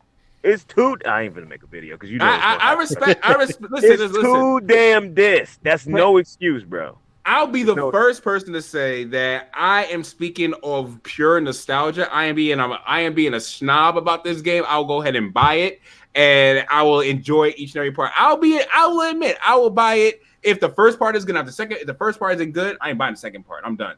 But if the first part is good, you're gonna buy that second part. No, I'm not. If the first part is trash, you're gonna buy that second part. Stop. If the first part is trash, I'm not. Here's the thing: I would have been okay with as a consumer. They said, okay, part 1 is March, the second part August, the last part December. They didn't do that. They just said, okay, this is the first part. Well, motherfucker, when you gonna give me the rest of it? Like in a year, probably. They probably do it in screams like we're gonna drag this out for 4 fucking years, which is ridiculous. It's unnecessary. It's very unnecessary. And then he made comments. He made comments about Final Fantasy VII Remake being on PS5. I'm like, no. I'm gonna say it. I'm gonna call it now. And this is gonna piss all of us off. I'm gonna call it. I'm already pissed. You're about to be even more pissed off when I'm done. Say it. Watch. I'm calling it now. This is going to be. They're going to make sure by the time the PS5 comes out, this full game is going to be done, and this game is going to be one of the day one releases for the entire game on the PS5. I'm calling it. I'm calling it. The whole game is not going to release before the PS5. I'm calling it. I'm telling you right now. No, they're going to milk this year after year. They're going to get. I'm calling it. They're going to try. No. You know what I'm calling? That somehow mysteriously Part 2 is going to launch the same day as the PS5, and it's going to be on PS5. Oh, you think it's going to be that? I'm calling that. That's what I smell. I'm calling the full game. I think it's March to March. I think it's March to March. I think they're releasing it because that's still launch window of PS5. If they release in March, that's still within launch window. And I think they're going to do that. I think it's going to have a new release every March. Because what I feel like what they're going to do, they're going to release Part 1 March of next year. What I feel like they're going to do afterwards, because they say it's not going to take them nearly as long. Like, they probably are far further in development than they're letting off with this game. They'll probably release Part 2 towards of winter of 2020, which seems too soon. Winter 2020 also can be March of 2021. So I still think it's going to be a year-to-year date for their sales. Like, that's how they want it to be. They don't want 2 in the same year. They want one of them a year for their stocks and all that. This game is really all about graphics. I think that's really what it Yes, it is. And it is. It's all about graphics. It's not about the, hey, can we make this the best quality experience for users, because it's not. Anybody that's going to sit here and say this is the best quality experience for a remake, you're really kidding yourself. Oh no, Trials of Mana is a much better pick for that. Yeah, the best examples are Spyro and Crash. You get 3 games each for both $40 when they launched, and it's the full games, everything included. And even in Crash's case, the levels that weren't there in the original because they got lost or they never got finished. Spyro, that's interesting because I think Spyro's graphics are a bit better from what I've seen, and Spyro, but like the way that Spyro's graphics, compared to the PS1, they're a hell of a lot better. No, I meant between Crash and Spyro. Oh, Spyro, I think, Crash on the PS4 with the 4K and then the fur, looks incredible, but Spyro does, I think, look better. It looks more like a cartoon, like an animated film. So those were complete remakes. Obviously exactly. it's not the size of a what's it called, of a Final Fantasy, but it's still 3 games being remade completely. And to sit there and see that, and then they're sitting here and you're saying we're gonna take one part and we're gonna make Tifa's bathwater side quests. You know what I'm saying? And we're gonna do all this other stuff. To me, that just doesn't. This isn't a what is this? This isn't a remake. This is this is a remelking. This is a remilk of something to me. Like I said, I'm still excited for it. I still think it's gonna be fun. But it seems to me like the more that I think about it, the more I think this is a supreme milk job from Square Enix. Maybe the largest milk job that I've ever seen. When it's all said and done, it might be because dude, Midgar just that's it. And I understand you're gonna make a lot of other stuff for surrounding that, but why are you doing this? You're doing this to stretch this thing out to get as much money as possible. $400 collector's editions. I just something like that I can't get behind. I can't get behind. And that's fine. That's fine if they want to do $400. It looks cool. But I mean, to me, that's not fine. That is not fine. I cannot sit here. I cannot sit here and be happy about this when I sit there and I bash games that are way cheaper, right? Like the Tales of the Borderlands and stuff like that. You can get the episode, and I'm like, dude, I don't want games split up. And we've had stuff that's cheaper than this, and I'm like, I don't want games split up. And then all of a sudden, it's okay to have games split up. I can't. At first, I tried to be like that, but like I said, I can't personally. I don't like that, and we don't know when the other ones are coming out. I've never been a fan of this splitting up the games. That's why I guess I'm more excited for Trials of Mana. Yeah, it's obviously the graphics are nowhere near as good, but damn it, we get the whole game, and we went from a top-down view to full 3D. So I mean, yeah, it's not as in depth or as crazy as that, but at least we get the full game built into there. So it's just hard for me to get extremely excited. So. Can we please have remilking as a term? If shit does that. Matthew Hammond said OJ likes milk jobs. Oh, likes what? Milk jobs. Because you said milk jobs. Hey, it is what it is. No, I mean, I don't know. It's harder for me to get excited about this when we're not getting the full game. And it's gonna end. And you're like, oh well, can't wait for the. I mean, bro, sometimes I don't even like when I have the whole series of anime. I don't even like when they stop it. You know what I'm saying? And I have to click to the next. On Crunchyroll, I gotta click to the next episode. I don't even like that sometimes. You're just lazy. Yeah, I know, but that's what I'm saying. I'm like, oh man, why can't they just continue the episode? You know what I'm saying? So it's just this. You don't like cliffhangers, basically. No, I don't think anybody does like cliffhangers. Who does? It depends on the cliffhanger. Not gonna spoil anything, but with the new Spider-Man film, the end credit scene leaves on one of the craziest cliffhangers I've ever seen in my life, and I sat in the theater going, holy shit, I can't wait for the next Spider-Man movie. But in a good way. I wasn't like, oh, how come they cucked me? I wanted to see more. No, I'm ready. I'll wait, but I'm excited. Movies are a bit different, though, because it's not a gameplay experience, No spoilers. I heard that movie is mediocre. I heard Far From Home? I heard the fighting scenes. I heard the fighting scenes were really good, were on par, but I heard a lot of the jokes and the humor didn't hit well. No, it did. No, it was. I really liked Far From Home. I think that this is a really solid Spider-Man story of dealing with the events of Avengers Endgame and his own personal struggles. Now, both end credit scenes are great, but the first one, just within 1 minute. So much happens, and it changes the whole universe for Phase 4 going forward. So much happens, and I'm just like, what the fuck? I literally, it's so rare. Even at the end of Endgame, I didn't sit there and go, oh my god, I can't believe this all just happened. At the end of Spider-Man, I sat there during the rest of the credits with my mouth open trying to contemplate what I just saw. Because it was crazy. It is so much fun. I gotta interrupt this, man. I'm sorry. I saw what's it called? A headline on Yahoo, dude. They said Texas Walmart has armed employee guarding Bluebell ice cream. No, they're gonna come in here. They're gonna lick on a Bluebell. See here in Texas, we got our ice cream. We don't want no light-skinned black chicks coming here licking all our ice cream. We don't want none of you guys. We see you guys on Instagram. We see you guys licking ice cream. We don't have that around here. Also, Jake Gyllenhaal was an incredible Mysterio, and Mysterio is so comic book accurate. It is great. There's a great job with him. I heard that he played a good Mysterio. He was one of my. He's probably my favorite part of the film. I love Jake Gyllenhaal. I think he's a great actor, but the way he played Mysterio was perfect.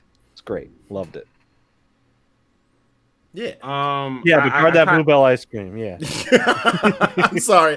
I just saw a headline. I was like, this is the most Texas thing that I've seen in my life. It's that is great. very Texas. Yeah. Yeah, Dude, they love Bluebell. They are about Bluebell. Jay from the Game Chasers, who I hang out with a lot, he is all about Bluebell. Like Bluebell is the best thing in the world. Any other ice cream you talk about, shit. They hired an armed guard. At Walmart? Why only at Walmart? Only in Texas would you do that. It's somebody's life. You're shot. Defending the life of ice cream. What if you're just trying to buy it and not lick it? You will get shot for licking. Maybe they should start sealing maybe they should start sealing the top of the ice cream so you know when security alarm. Yeah, well, just sealing the top so they know when the ice cream. Like, don't make it to where you can just open the ice cream. Well, here's the thing. What's to stop me from saying no? I'm trying to purchase it, and not lick it. And you get in your cart and you go down like 3 aisles over and you start going, and like, never mind. I don't want this anymore. Well, Texas is shoot first, ask questions later. Man, they're not gonna. If the guard is supposed to stay there in front of the ice cream and you take the ice cream somewhere else and lick it, how's he supposed to know? He's gonna follow you. He's gonna be like, you gonna buy that ice cream, sir? No, he has to guard the ice cream. What if you distract him? He walks away. Someone else comes and licks the ice cream. They need what? 2 guards? No, they need some more guards there, dude. 2 guards per pint of ice cream? Yeah, man. That's a lot of guards. Hey, you gotta guard this ice cream. You gotta make sure this ice cream is taken care of. You know what I'm saying? Like, you can't have people licking ice cream. Yeah. They lock up the Tide Pods where I'm at. That's how bad Tide Pod. Oh my God! Say it one more time. That's the 19th time. The 19th time, dog. No, they really do lock the Tide Pods. Are you sponsored? No, they really do lock the Tide Pods behind security alarms and stuff for them. Like, it's locked up. You got to go ask them. Like, they take it up there for you. Kids are stupid. Good. That's a good thing to lock up. Because we had an epidemic here. Yeah. We had Tide Pod challenge. All that shit. Yeah. Dumbest challenge ever. It's like, hey, who wants to kill themselves faster? Take a Tide Pod. Well, dude, so stupid. Yeah, it's pretty dumb. But no, it was like on the local. It was like an epidemic, and I'm sitting there at my mom's house, like, these kids. I'm gonna beat the hell out of every single one. I feel like punching every single one of them that's doing this dumb stuff. We have a shortage of Tide Pods because of this stuff, man. Yeah. But anyway. Time for Q&A. Time for Q&A. Questions. Send in your questions now. VC says, "Yo, OJ, my Q&A question for you all on the podcast tonight. What is the best game to have released so far in 2019? Probably Mario Maker 2. Yeah, Skate 4 is pretty good. Skate 4. Nah, dude. I don't know. I'd say Mario Maker 2. That's the best game. How is it not? Best game in your opinion? Just best game. Just in general. Not my own opinion, but just best game. What's your opinion? Bloodstained Ritual of the Night is the best game released so far this year. In 2019, Bloodstained Ritual of the Night.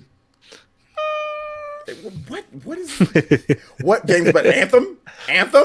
Yes. No, absolutely not. Jesus. Disgusting. What's the best game so far? Trying to remember everything that's came out. I got to look at my list. I can't just go with recent. You're picking titles that came out like 2 weeks ago. Like, relax. Like, we have a whole year to look back, a half a year to look back on. I don't know. Objectively speaking, I'll say Mario Maker 2. I'll say Borderlands 2 DLC. That's not a game. That's a game. Made me play Borderlands 2 again. Oh my God, that's not the best thing released this year. It's some damn DLC, Lilith's Revenge Quest or whatever this. It's not. Shut up. Taking back the Sanctuary. Lilith in the fight for Sanctuary. That is not the best game released. That is not better than Mario Maker 2. I would say Resident Evil 2 should be up in that conversation. Oh yeah, I forgot about all those games. Yeah, Resident Evil 2, That's what I'm saying. Sekiro Shadows Die Twice, and Red Dead DMC 5. Yeah, all those games are good too. I'd probably say out of all those, Resident Evil 2 is probably the best one. Never I mind. didn't play Resident Evil. Resident Evil 2 and I personally like Mario Maker. If Devil May Cry fixed the dodging, Devil May Cry would have been the best game. If they fixed the dodging, the game would be freaking amazing. But the dodging is so busted and broken in that game, it's stupid. I don't have a best game of the year because the best ones haven't come out yet. The best ones. No, you're right about that. The best ones haven't came out yet, though. Yeah, I know you're already giving Fire Emblem your game of the year. No, so. Astral Chain. That's true, but Astral I think. Chain? But who knows? What if? I mean, hey, if you're the Fire Emblem guy, people are gonna expect you to say Fire Emblem. It's gonna get co-game of the year. Astral Chain and Fire Emblem. Co-game of the year. Co-game of the year, baby. This is a co-game of the year. Yes. Yeah, Astral Chain's gonna be hype. Not Pokemon. That's not gonna be game of the year. It's gonna be fun. But it's not gonna be game of the year. Did somebody say Astral Chain, baby? No, we this said man is coming out of nowhere, bro.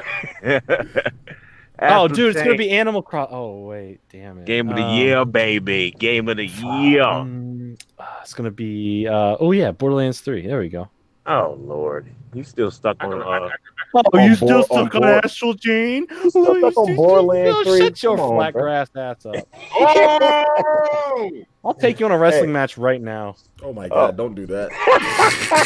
I ain't scared of the big bad Baron. All you gotta do is kick your ankles, Jordan. You just can't. Hey, stop telling him I have bad ankles. Give him your weakness. That's a cheat. What 90 to know his weakness? You're helping him cheat. That's not fair. All you gotta do is show Baron a picture of Pokemon's flat grass, and he'll just cower and be like, he'll start raging. He'll just go, no, I can't. Yeah, he'll just shrivel up, be burnt by that. Be burnt. Hey man, long as you show me that Pokemon running in the wild, I can tolerate that grass. Once the battle starts. Don't show me the grass where the battle is going. Just close your eyes. You can just press the A button. Put your best attack to the first one and just press the A button. Close your eyes and press it. Then once you get back out, you good. Smash can still be a contender for Game of the Year but not for most people because most people aren't stupid and they wait till the whole year to judge Game of the Year. Smash Brothers came out in 2018, so for me it's not Game of the Year. I want people to change that, or I just want people to start releasing games in December. No, these award shows shouldn't happen in December. You know why movie award shows are in February and March? It's so they can watch every film that came out the year before. Yeah. So the award show should, at the earliest, be in January. True, I agree. At the earliest. And that's Keely's fault. That's these websites' fault that do it too early because they want to get those clicks right away. And they're not counting everything. So whatever big game comes out in December, you can automatically count it out every year. Yeah, that's what I was about to say. It should be in January. That really gives it like it gives it like something to talk about because usually January is a little bit dry. You usually get one good game release in January typically. So that's a really good time to do that. So I don't understand why they have to do it in November. It just doesn't make any sense to me. I don't get it.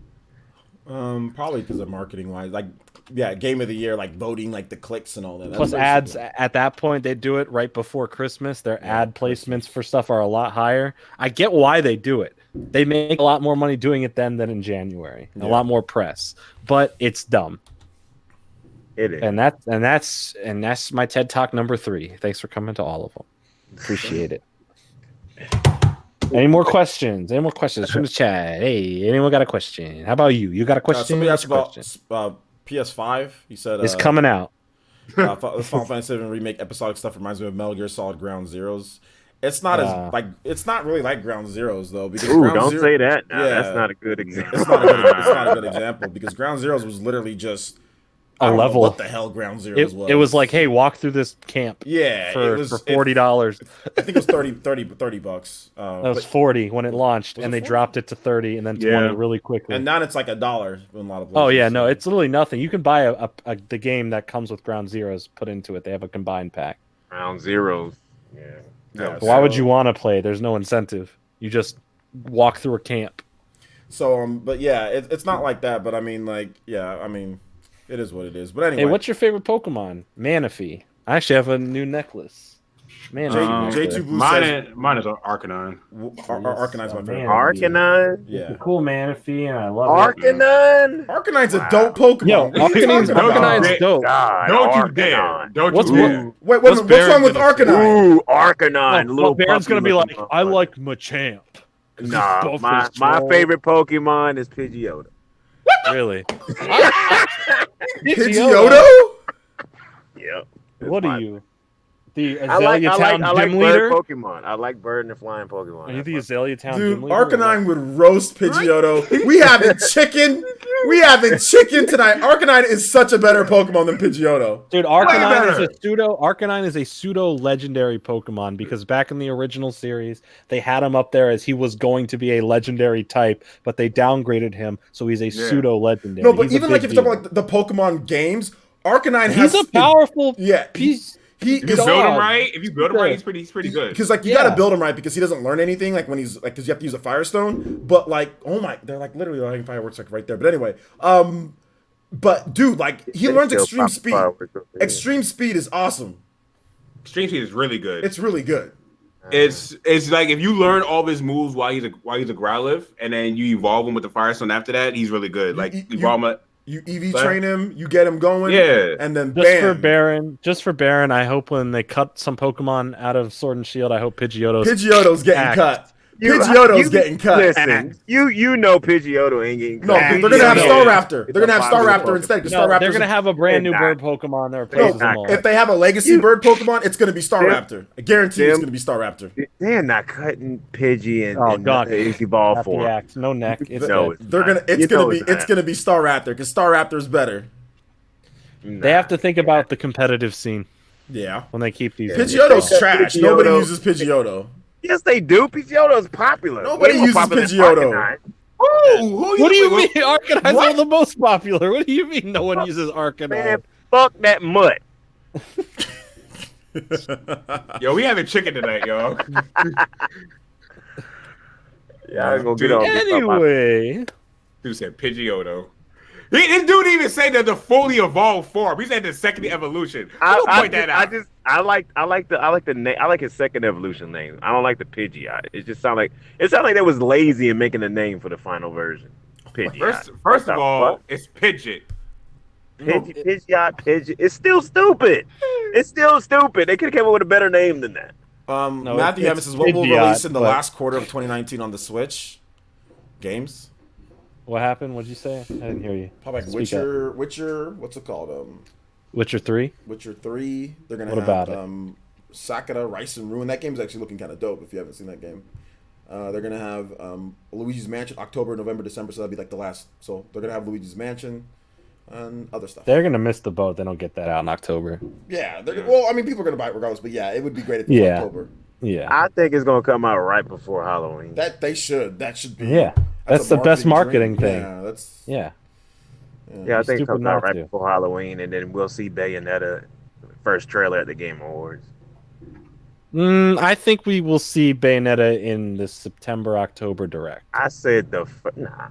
Yeah, I think we're going to get... Because if it's going to release in January or early next year, I think September. If it's releasing March or April of next year, then yeah, Game Awards will see something on it. If it's releasing January or early February, that final direct, like that September-October direct, we'll get something on Bayonetta. I think it makes sense. Why are you saying that we're not going to see it earlier, Baron? Like, I don't get that. You want earlier? No, because what the comments they made about Astral Chain makes me understand that they're probably not going to show it earlier than that.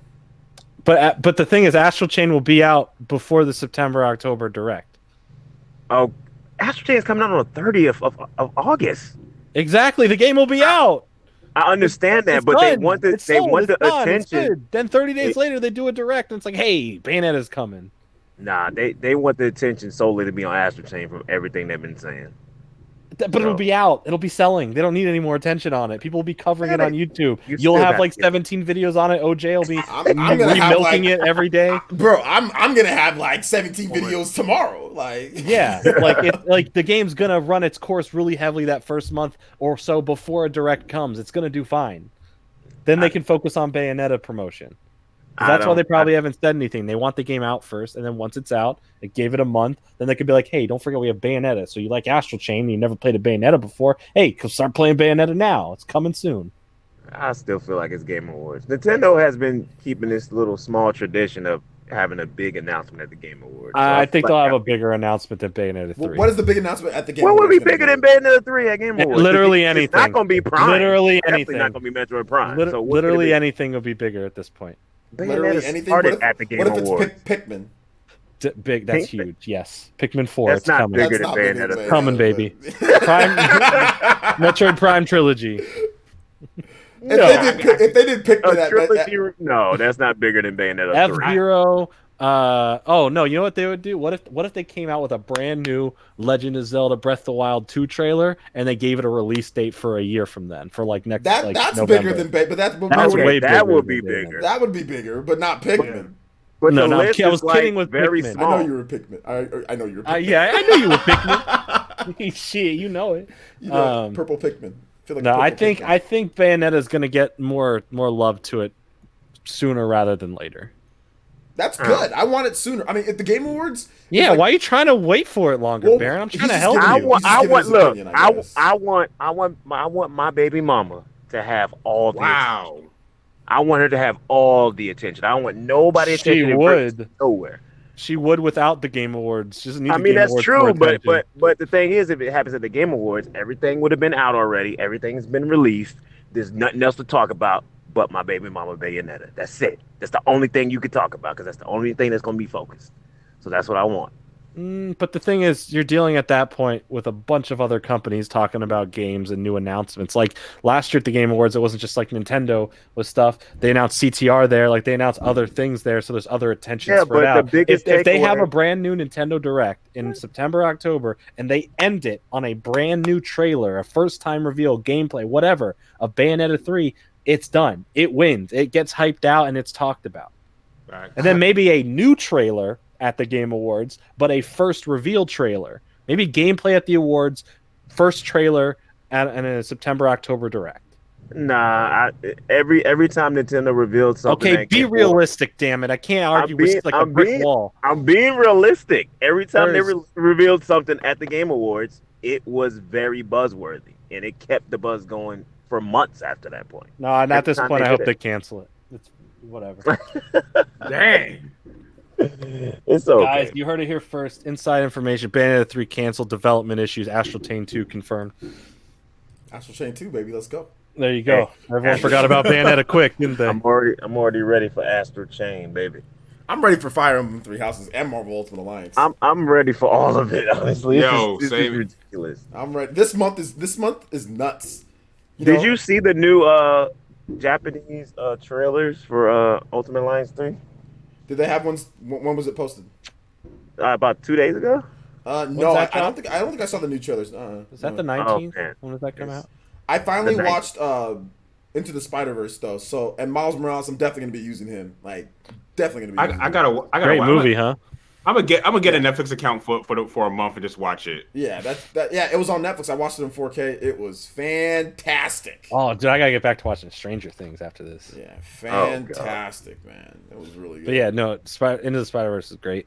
Yeah, it was good. It was really good. And Miles Morales, he's like the dopest Spider-Man. All that. He's like the dopest Spider-Man. He can turn invisible, freaking electrocute people. It's dope, man.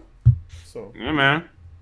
Looking forward to using him in. I think they have Spider-Gwen in Marvel Ultimate Alliance as well. I think they have her too. I think. Do they? I'm not sure. I don't remember. Anyway, I don't know who I'm gonna use yet. I'll figure that out when I get the game. There's a lot, and there's a season pass too, so there's even gonna be more. So. Wow. Nice. So let's see here for what's the worst game of the year? Anthem. Maybe, yeah, probably Anthem. I didn't play it, but I watched people play it. It's trash. I played it. It's trash. Anthem. Yes. Okay. Gunmetal Otaku says Spider-Gwen's in the game too. So yeah, that's fun. Yeah, boy. Yeah, boy. Okay, Fallout 76 came out last year, but yeah, it still sucks. Because now they got Battle Royale coming, because y'all definitely wanted that. Well then.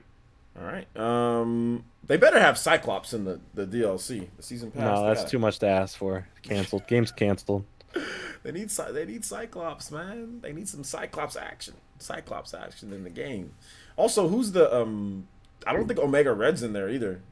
So get Omega Red. How could they?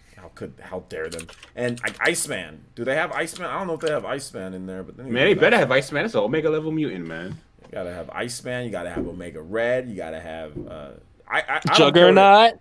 Juggernaut's in the game as a villain, but I don't know if he's playable. But they need to, look. I know people don't like her, but man, I don't care. Jubilee needs to be in the game. I don't care what anybody says. Put Jubilee in the game. I think people like Jubilee. I think people like her, but she's just kind of trash. That's all. What if they just not make her trash? Yeah. stop making characters in games that are trash compared to other. Just make good characters. Well, she's just horrible in the shell and everything. So she's just like she does like fireworks out of. She does like little sparklers out of her hands. Hey, it's the 4th of July. Yeah, well, she's good at doing. She can't play in the NFL after tonight. You know what I'm saying? She's gonna blow her fingers off with her own with her own powers. Will Ori and the Blind Forest come to Switch this year? Says JT. According to sources that we know. According to Nate yes. from Direct Feed Games. According to Nate, yes. According to Nate, it was the Shadow Drop at E3. Unfortunately, it wasn't. But apparently, it's still coming. Hold on, hope. Okay. Sometimes, stuff isn't exactly right. But that happens with everything. Because shit changes. Anyway, any more questions? Or is that the show?